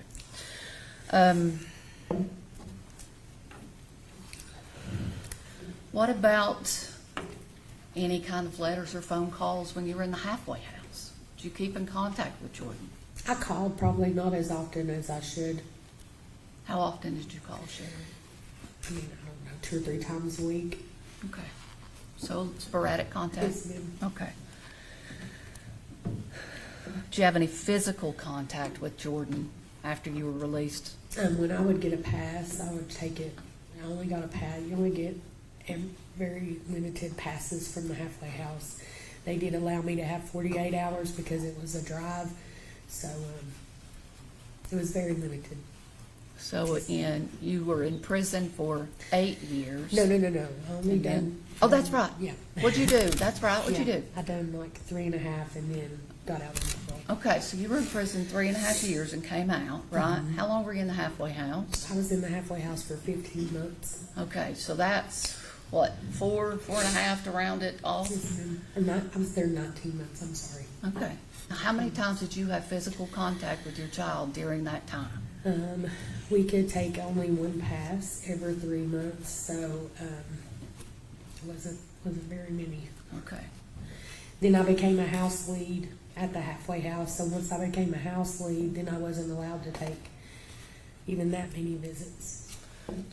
Did you violate your terms of parole at some point? Eventually, yes. How long were you out before you violated and went back to prison? 3 years. Okay. Why did you go back? I relapsed Let's be honest, Sherry, on what? on meth. After you returned to prison, did Jordan continue to contact you and express his desires to have you in his life? Yes, ma'am. He wanted you to be a parent, but you weren't. Is that right? That's correct. He wanted you to protect him, but you didn't. That is correct. And he didn't care what he lived in. He just wanted to live in that with you, That is correct. but he didn't get that. He did not. Okay. You agree with me that, oh, those are like basic needs. It's kind of like sleep and water, you know? Okay. What's your, I'm sorry, did you want to say something? No, ma'am. Okay, I didn't want to cut you off, Sherry. What was your relationship like with Jordan? Like, did it change after you went back to prison? No. Stayed the same. Stayed the same? Does that make you sad? Yeah. Why does it make you sad, Sherry?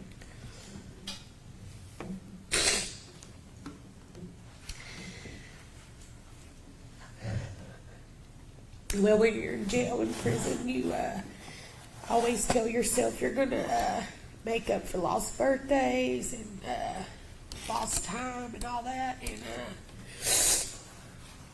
I never made it back out to change any of those things. Regret that pretty deeply. Absolutely. Okay.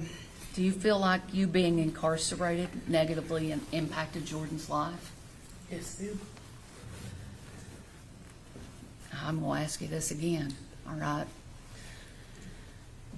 Honestly, do you feel like you ever nurtured him? No. Do you feel like you ever gave him what a parent should give a child?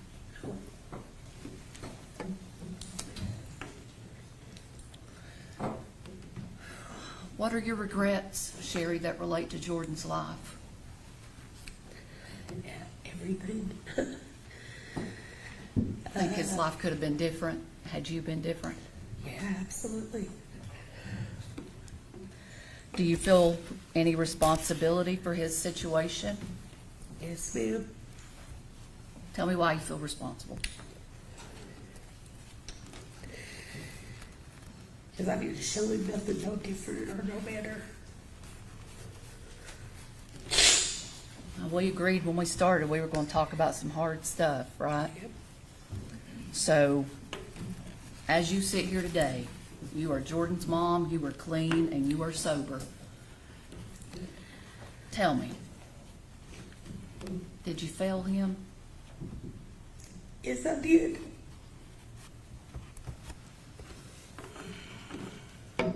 Sherry, you've had some guts today. You've said some things that are hard. Do you want to share anything else with the jury?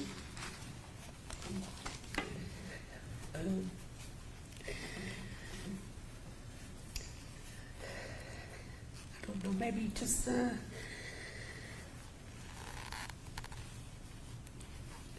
show him more mercy than I did, you know?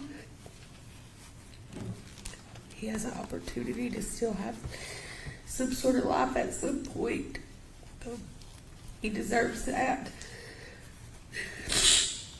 Thank you, Sherry. If you'll just hang on, Mr. Collins might have a Mr. question. Collins, you got some questions? Yeah, I got just a few, please, if you'll allow me. I don't want to lose sight of, you are Bill and Sherry's daughter, is that right? Yes, sir. Bill's your daddy. Yep.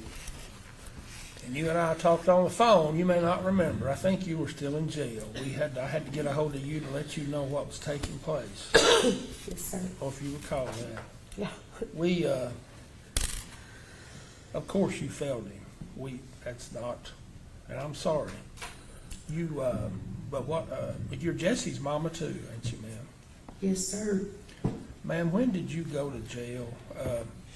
We know Jordan had been up there, about 3 years before this happened? What? Jordan had been with his mama Yes. and papa about 3 years. Yes. Ma'am, do you recall what year it was you went to jail? 2015, I believe. And you got an 8-year sentence? Okay. And you only served, so you got out, roughly 18? June 2018. And you spent, well, if you spent 2 years in the halfway house, you got out in 20, roughly? I'm just trying to put the Yeah. dates together as, you know, just trying to connect it to when this happened. Okay. But you were back in jail when this happened, right? Yes, sir. Okay. So once you get out of the halfway house, it didn't work out, you end up going back. Okay. I just, are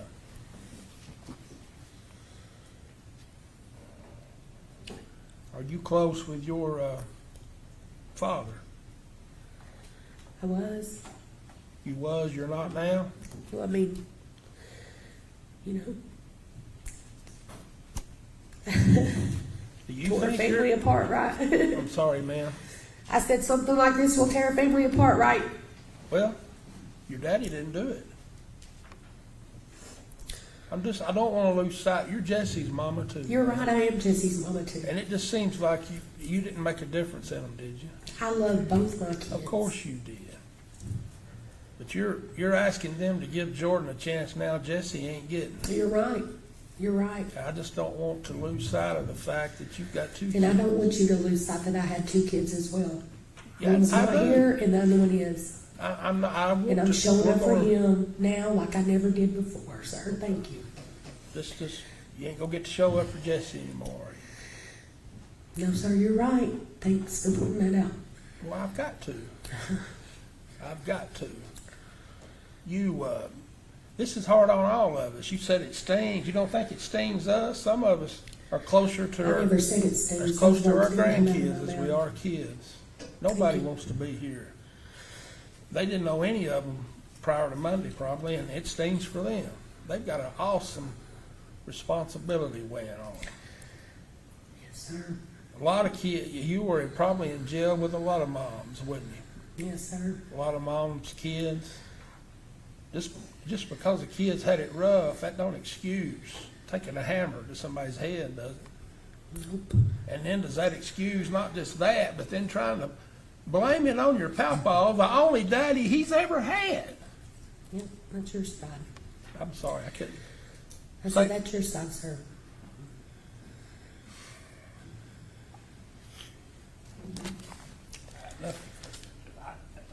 Nothing else? Can she come down? All right, you can come down. Defense, call your next witness. Judge Mike Garland, and he was not sworn. Mike Garland. Yes.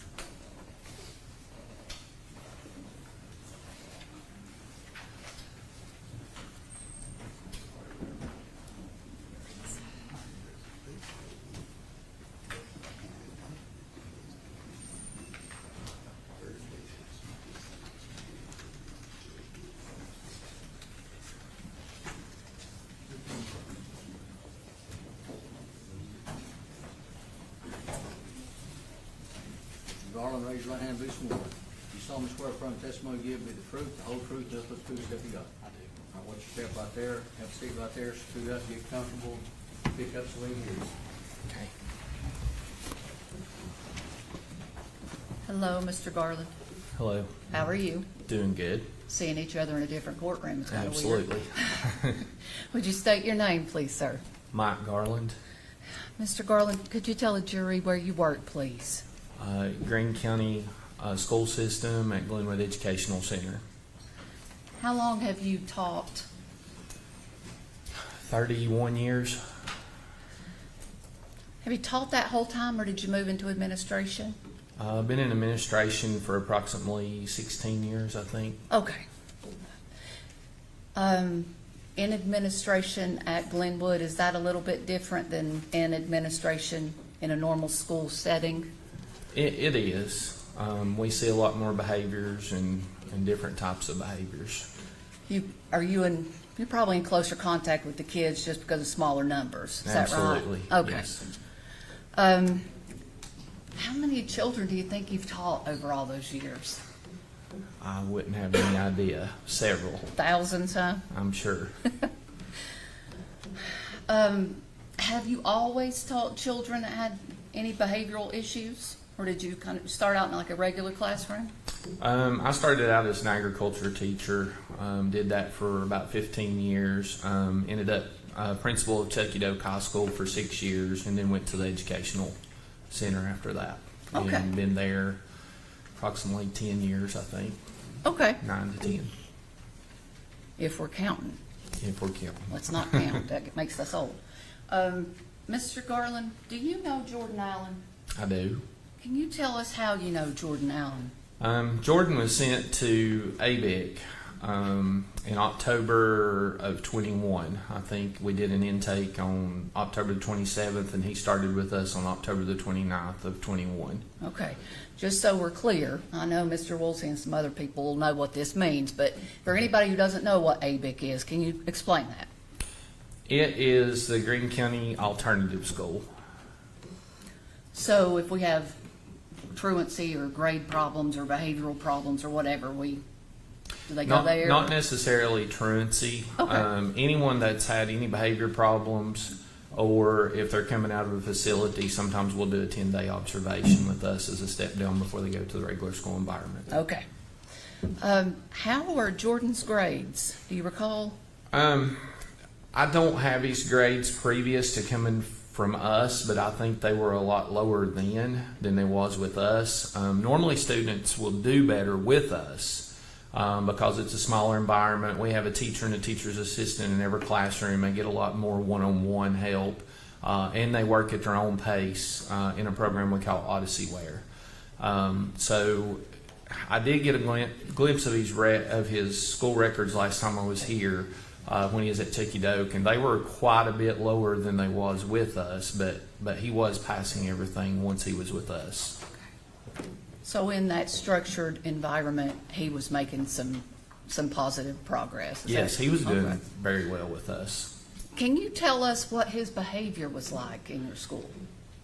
In my building, he had some previous things at Chucky Doak, of course, to get sent to us. But when he was in our building, Jordan had excellent behavior with us. Short of, I think we had 3 incidents. One was that a girl was able to get a vape in, and she handed it to him one day, and he hit the vape. I think actually I talked to him the Friday before all this happened. Had him in my office and had a conversation with him about that, and added 10 days of ABIC time. It was a nicotine vape. He admitted to taking the vape and hitting the vape. The only other issues we had with Jordan at all, I think he was with us a little bit over 6 months. The only other issues we had with him was there was one day he was putting a coat up over his head, and the teacher had to tell him several times to keep the coat off of his head. And I think he was caught one time on a YouTube site instead of being on Odyssey Wear. Okay. But other than that, he was really great in our building. Okay.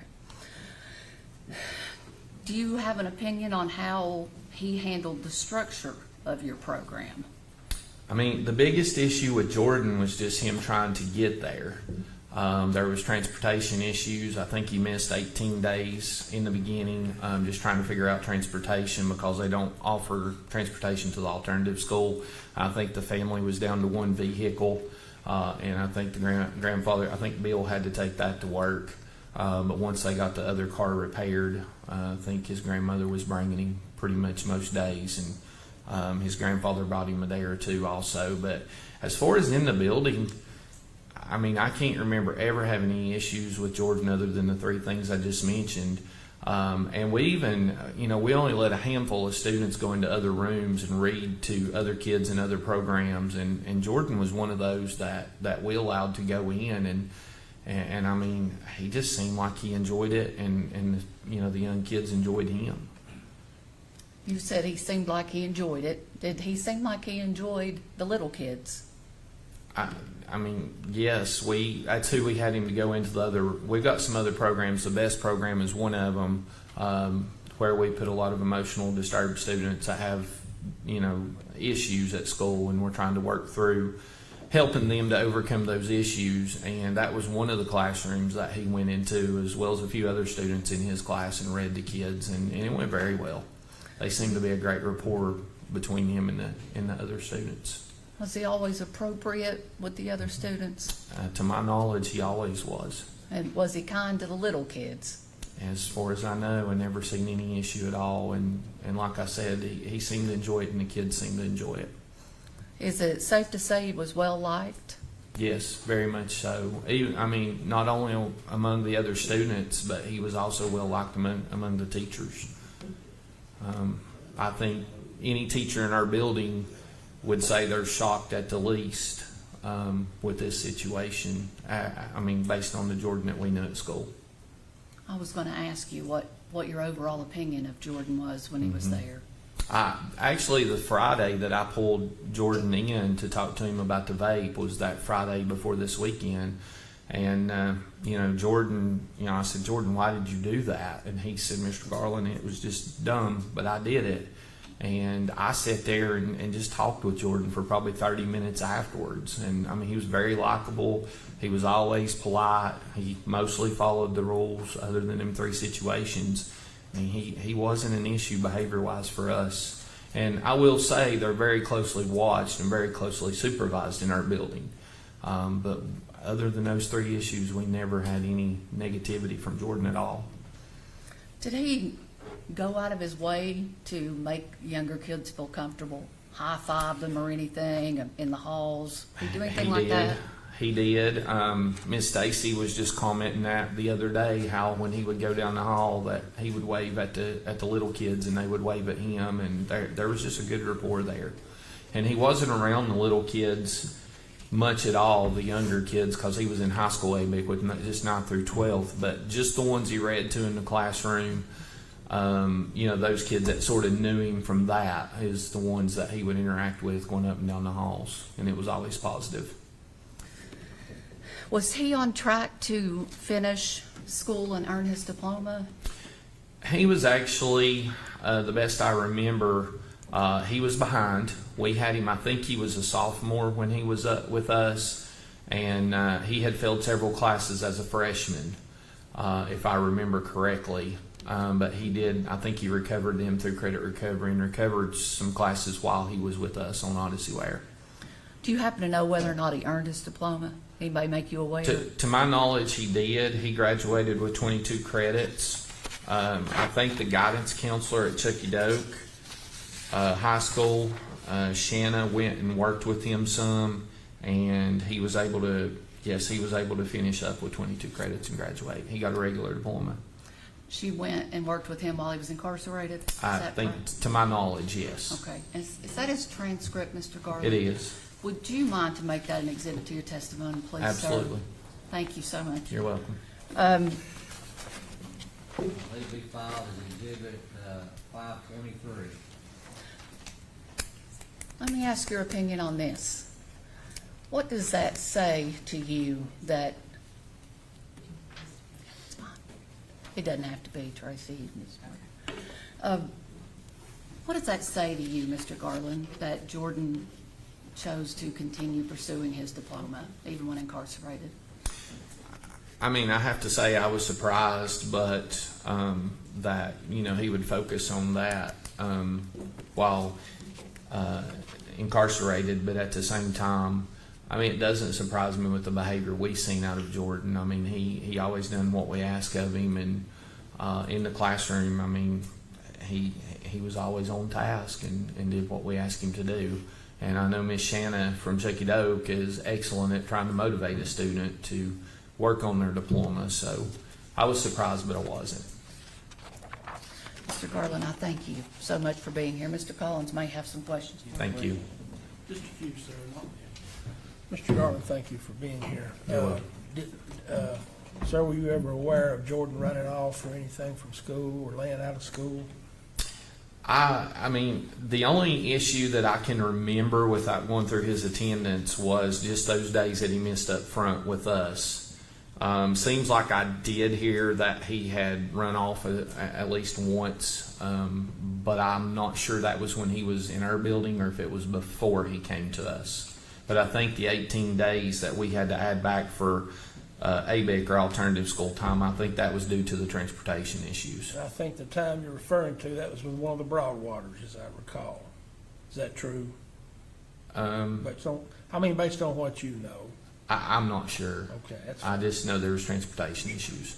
And he didn't lash out or anything like that at your school? Never seen any temper or lashing out or anything while in our building that I'm aware of. Always nice to everyone. Absolutely. Honestly, I mean, we thought highly of Jordan, and I knew he had been through a lot and everything, and I guess we just had a big heart for Jordan, and he seemed to have for us too. You never had an issue out of Bill or Sherry, did you? No, absolutely not. I had a meeting with both of them and seen them, on a regular basis, and they were always great with faculty and staff. Did they seem like they were doing the best they could? Yeah, I mean, to my knowledge. To your knowledge. I'm yes. not trying to put you on the spot, sir. I'm just trying to build a record and make sure we want them to have as much information about his entire background as we Right. can for whatever decisions. Yes, to my knowledge, anytime we had to call them, they were supportive of us. And anytime, I remember we met with Bill a few times. I'm not sure if we had any meetings with Sherry, but we seen her in the car line and, talked to her and everything. And I don't remember any issues at all.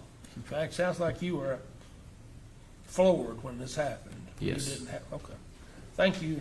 Thank you. Anything else from him? No, sir. Be free to go? Yes, sir. Free to go, thank you for being Thank here. you. Any other witness? No, sir. Yes. Yes, sir.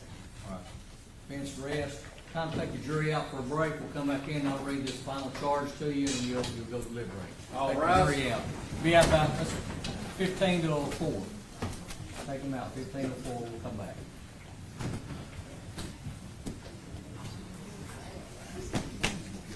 I do want to go ahead and make that jury charge and verdicts from the trial. Let's make them exhibit. So we're at 5:44. And then exhibit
Thank you, be seated.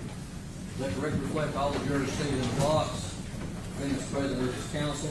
Does the state have any rebuttal proof from the defense? Yes. Sir, we do not. Don't have any rebuttal proof. Does the state have an argument? Sir, we'll briefly make one if Ms. Dougherty makes one. Okay, go ahead, go ahead. Would you like for me to go first? I thought- I'm asking you to go first. Okay. Yes, sir.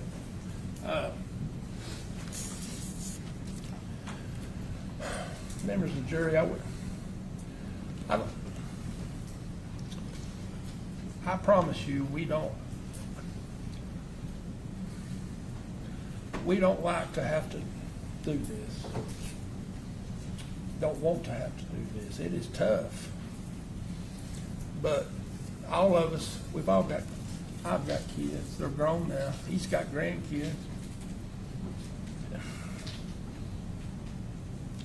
This is about the most awesome responsibility that anybody could be asked to bear. I mean, and you all got one. And I said earlier that this is your community, and you're gonna,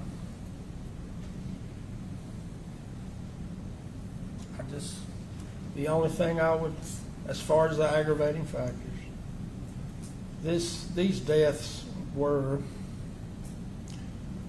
I submit to you that we have proven those two aggravating factors, and then you have to decide if what they put on this afternoon, if their mitigating evidence outweigh those, and that's for you to decide. The only thing I would ask you to remember,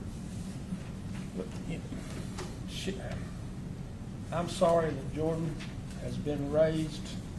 He's had an unbelievably tough life. I can see that. But you know, a lot of people have tough lives. And you just can't do that. Jesse didn't have any more life. Sherry doesn't have any more life, and for all purposes, Bill Cole doesn't either. And he had a chance. He's had every chance. He had nothing to say when they asked him in that statement that y'all have heard a couple of times now. Do you have anything to say to your papa? No. And then he comes in here 4 years later, and he still points the finger. I said that to say there's just no remorse. There's not many things. Very few circumstances where the law, honestly, where the law allows a juvenile tried as an adult to be given a penalty of life without parole. If this isn't it, then I don't know what is. I think we should just throw away the book. You've got a 7-year-old little boy out playing with his little toy phone. And he beats that kid. And his mama, the only mama the boys ever had, to amount to anything. And to beat her eyes, he hit her so hard, her eyes were black. I appreciate the service that you've performed this week. And we've just tried to lay out, you just decide if it's enough for the ultimate, you decide if it's enough for life without. Whatever decision you make, we absolutely have the utmost respect for. As I said, this is your community. I wasn't raised here, but I've been here long enough now, it's mine. I've been here now closer to 20 years than I have 10. I just ask you, if you need to look again, take a look. State has proven all of those. State's proven enough. What you have to decide is the fact that is having a rough life enough to overcome that. A lot of people have rough lives. Not everybody takes a hammer to a 7-year-old's head. Alfred?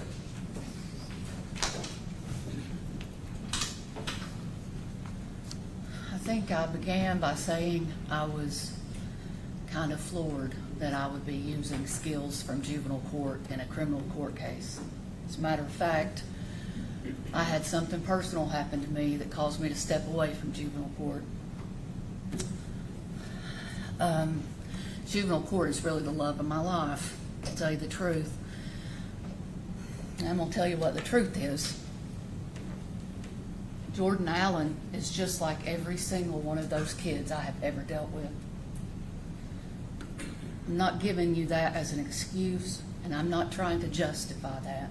I'm telling you, though, that there is more to him than what has happened today, what has been discussed today, this past week. I hope that through the testimony you've been able to gain a little bit of insight into who Jordan is as a person. I told you were going to hear about it from several people, and they were going to tell you what I already know. Well, here's what I know. Jordan is good, and Jordan is kind in a whole lot of ways. And I'm not afraid to tell you that I love Jordan as if he were my own. You heard from Jessica Rickard, who works at the detention center, and she told you about all the things that Jordan has been doing to rehabilitate while he's been incarcerated. And she didn't just give us 4 or 5 or 12 certificates. She gave us 20 that he voluntarily did. And while he was there, he got his high school diploma. I mean, most people would have just quit. But he had enough in him to continue and to try to make himself better. Not only that, he took some classes about self-regulation, and he has worked countlessly with a forensic social worker for 4 years and made himself uncomfortable. It's uncomfortable to have to talk about things that happen to you. It's uncomfortable to have to talk about trauma and vulnerabilities. And it's uncomfortable to have to admit that the people who are supposed to love you more than anything don't.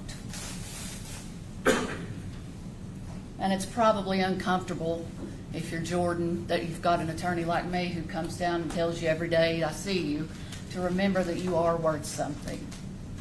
And remember you are valuable. But he does that now, and he talks about his emotions because he spent time with the forensic social worker who's taught him how to deal with it. The Jordan Allen that was in existence when this crime committed is not the same Jordan Allen that is sitting over here behind me. This kid had never had any structure, and I'm going to let you in on a secret because Jordan told me that I could.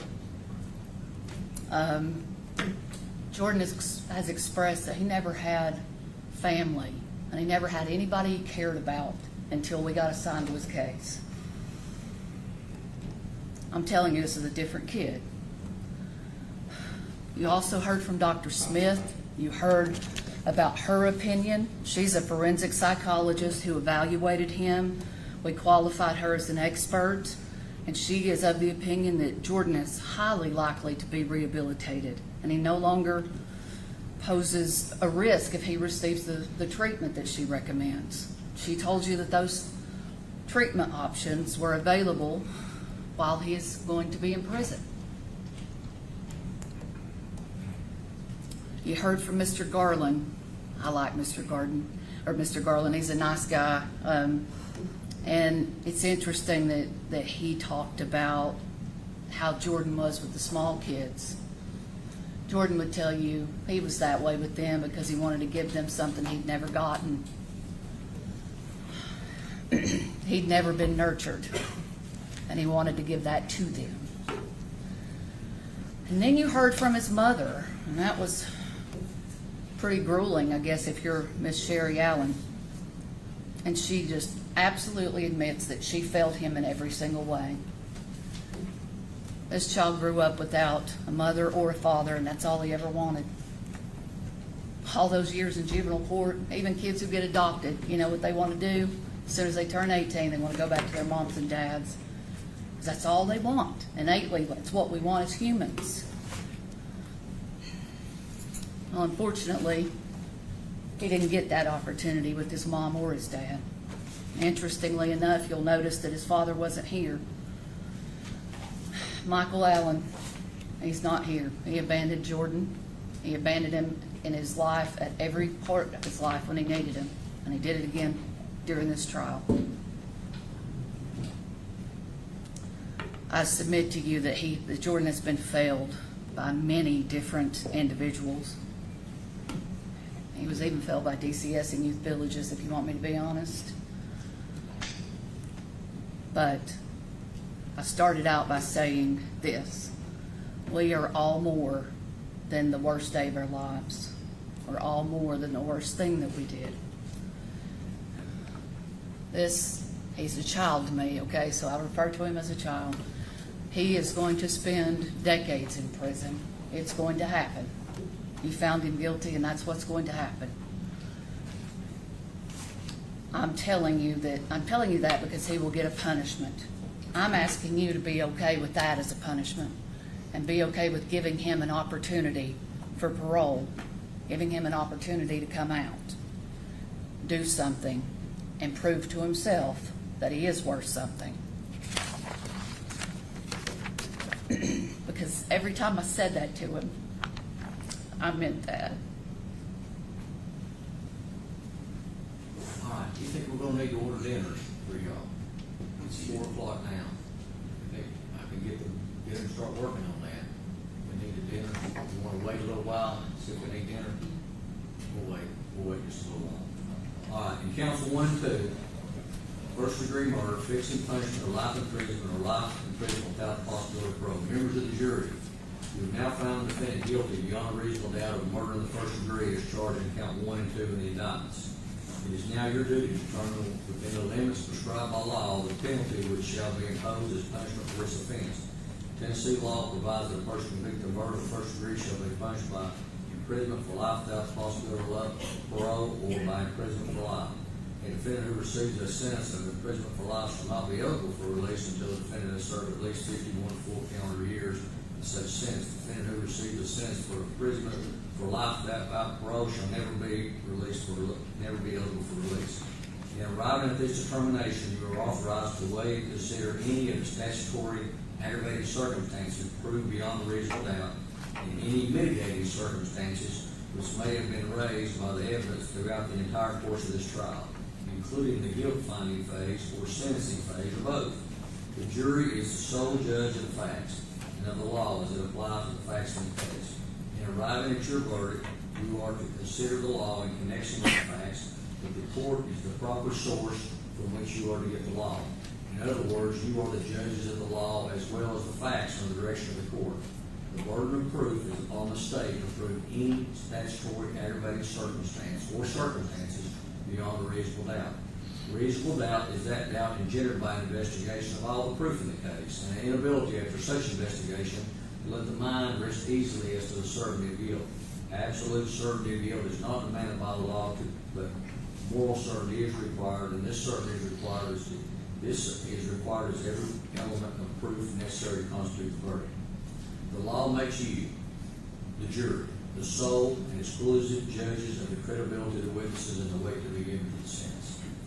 The prosecution has introduced what is known as victim impact evidence.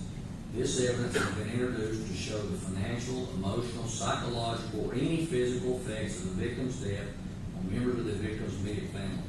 You may consider this evidence in determining an appropriate punishment. However, your consideration must be limited to a rational inquiry into the culpability of the defendant and not an emotional response to the evidence.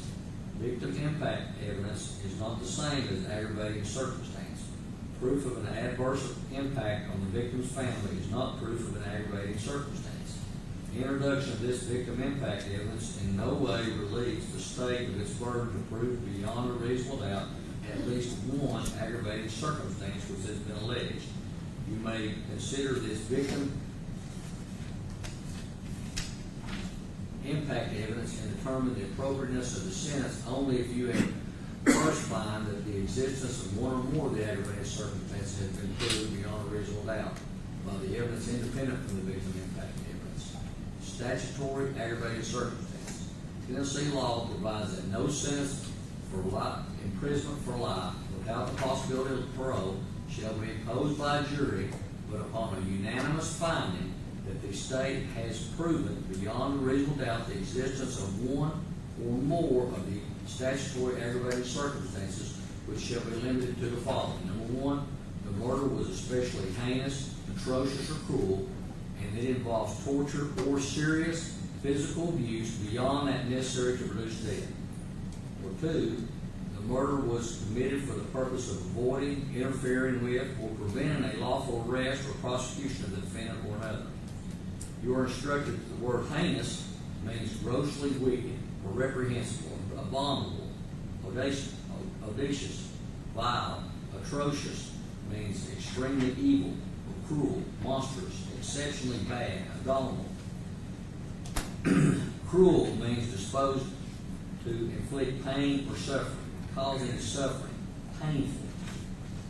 Torture means the infliction of severe physical or mental pain upon the victim while he or she remains alive and conscious. Members of the jury, the court has read to you the aggravated circumstances which the law requires you to consider if you find proved beyond reasonable doubt.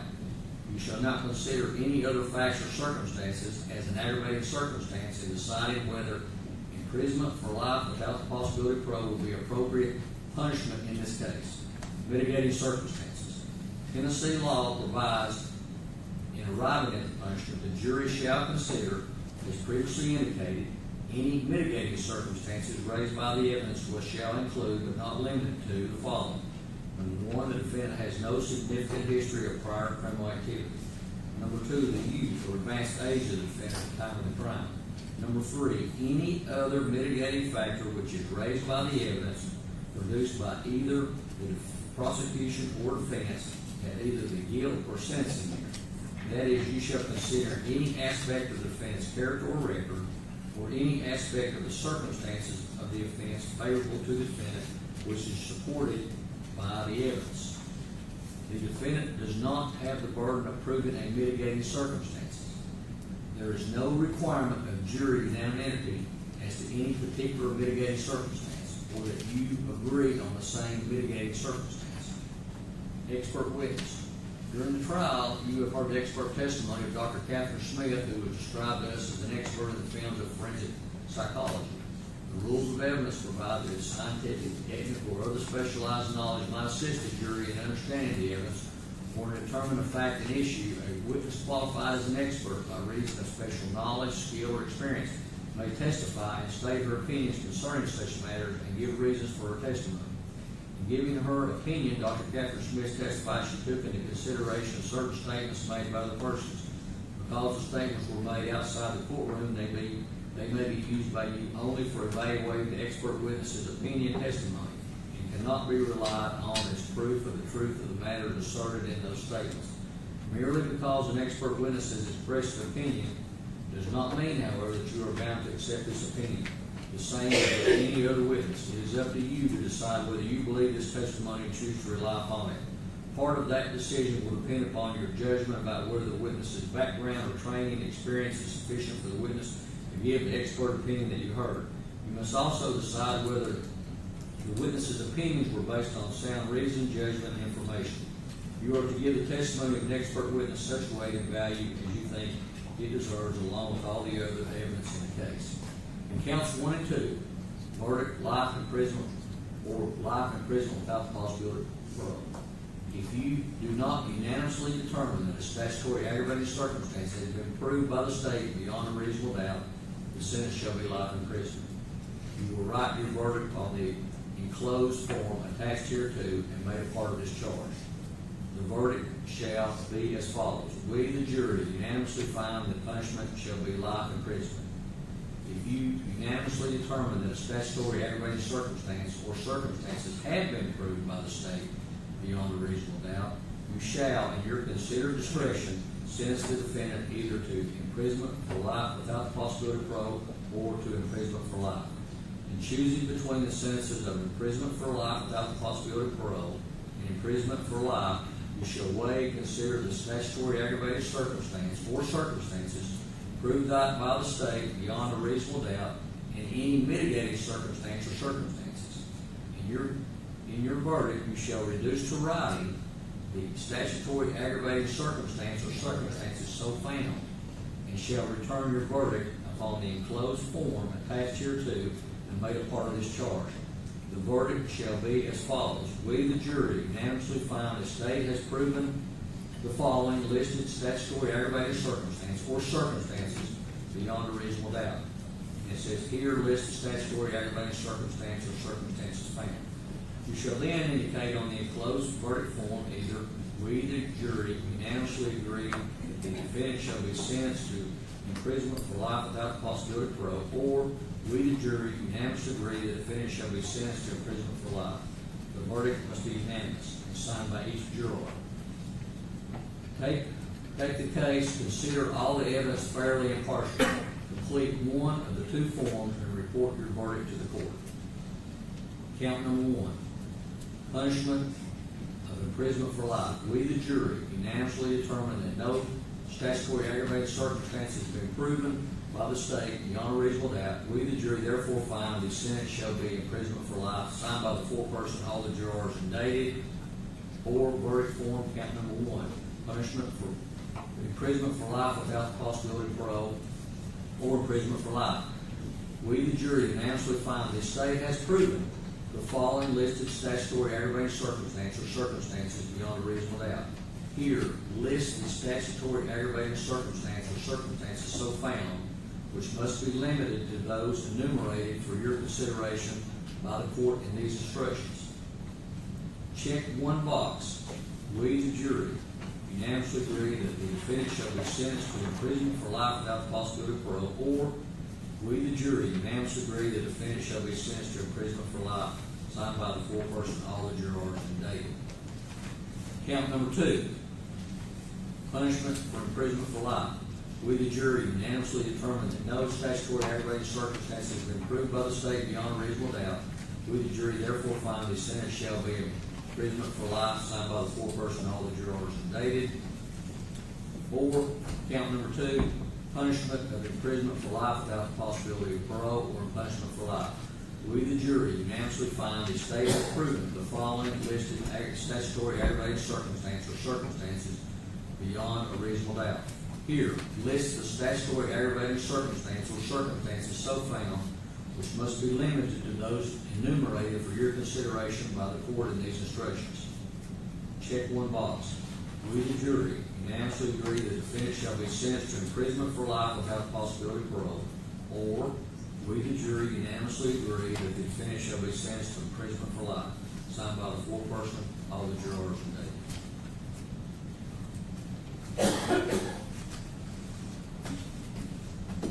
All right, if you'll hand that to one of the members of the jury, we'll be in recess for your determination. All right. Yeah.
Thank you, be seated. Let the record reflect all the jurors seated in the block, defendant present with the counsel. And, Mr. Christian, you're still the full person of the jury on this separate sentencing. Has the jury determined in count one a verdict? Yes, Your Honor. What is the verdict of the jury? We, the jury, unanimously agree that the defendant shall be sentenced to prison for life without the possibility of parole. Did you find aggravating circumstances? Yes, sir, we did. Did you write them in the verdict? We did, sir, Your Honor. Okay, what aggravating circumstances did you find? The murder was especially heinous, atrocious, and cruel, and that it involved serious physical abuse beyond that necessary to produce death. The murder was committed for the purpose of avoiding, interfering without, or preventing a lawful arrest or prosecution of the defendant or another. Okay, and that's your verdict? Yes, sir. Seat one, is that your verdict? Yes, sir. Seat two, is that your verdict? Seat three? Yes, sir. 4, 5, 6, 8, Yes, sir. 9, 10, 11, 12. Let the record reflect that all 12 agree that that is their verdict. In count two, did the jury reach a verdict? Yes, Your Honor. Please read the appropriate verdict form. We, the jury, unanimously agree that the defendant shall be sentenced to imprisonment for life without the possibility of parole. Did you find aggravating circumstances? Yes, Your Honor, we did. Please read the aggravating circumstances. The murder was especially heinous, atrocious, and cruel, and that it involved serious physical abuse beyond that necessary to produce death. Murder was committed for the purpose of avoiding, interfering with, or preventing a lawful arrest or prosecution of the defendant or another. All right, thank you. That's your verdict, correct, Mr. Christian? Yes, sir. All right, seat one, is that your verdict? Yes, sir. Seat two? 3, Yes, sir. 4, 5, 6, Yes, sir. 8, Yes, sir. 9, 10, 11, 12. Let the record reflect all 12 says that is their verdict. If you please pass the verdict forms up and give it to the bailiff.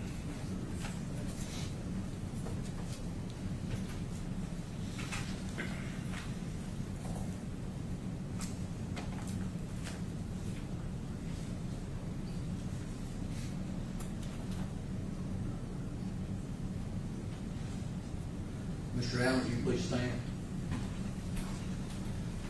Jordan Allen, the jury's found you guilty of first-degree murder, and they have unanimously determined that you should be sentenced to life without the possibility of parole in count 1 and 2.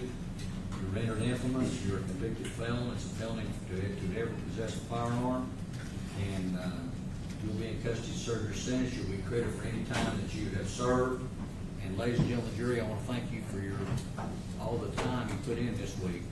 If you want to be removed, if you're on the grand jury, you got to stay. You'll have to stay. If you're anybody panel 1, y'all, I can't get you. We only got so many people for the grand jury. Y'all are on the grand jury. You know when it is. You won't be called on another jury trial, just the grand jury. And that's in July. Have they told you the date? The grand jury in July is.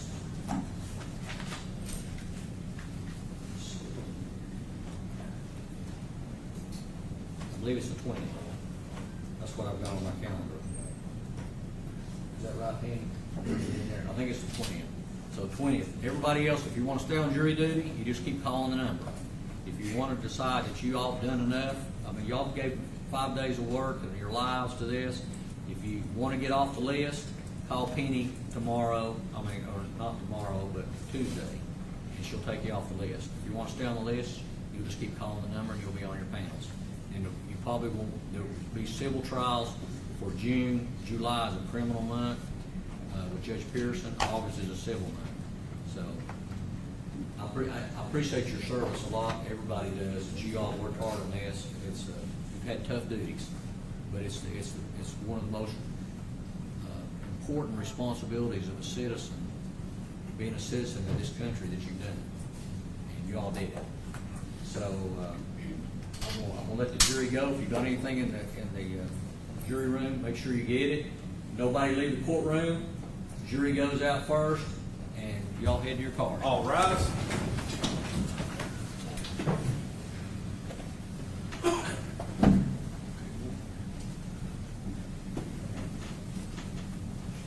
record, as 13th juror, I do approve the verdict of the jury in the trial and in the sentencing. Got that?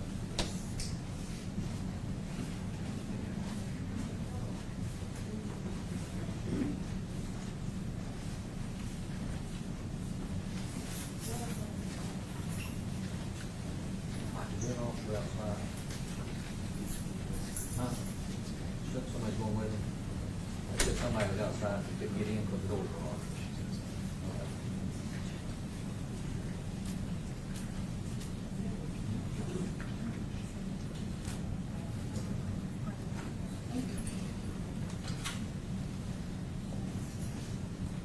Be seated for just a few minutes to let the jury get onto their cars.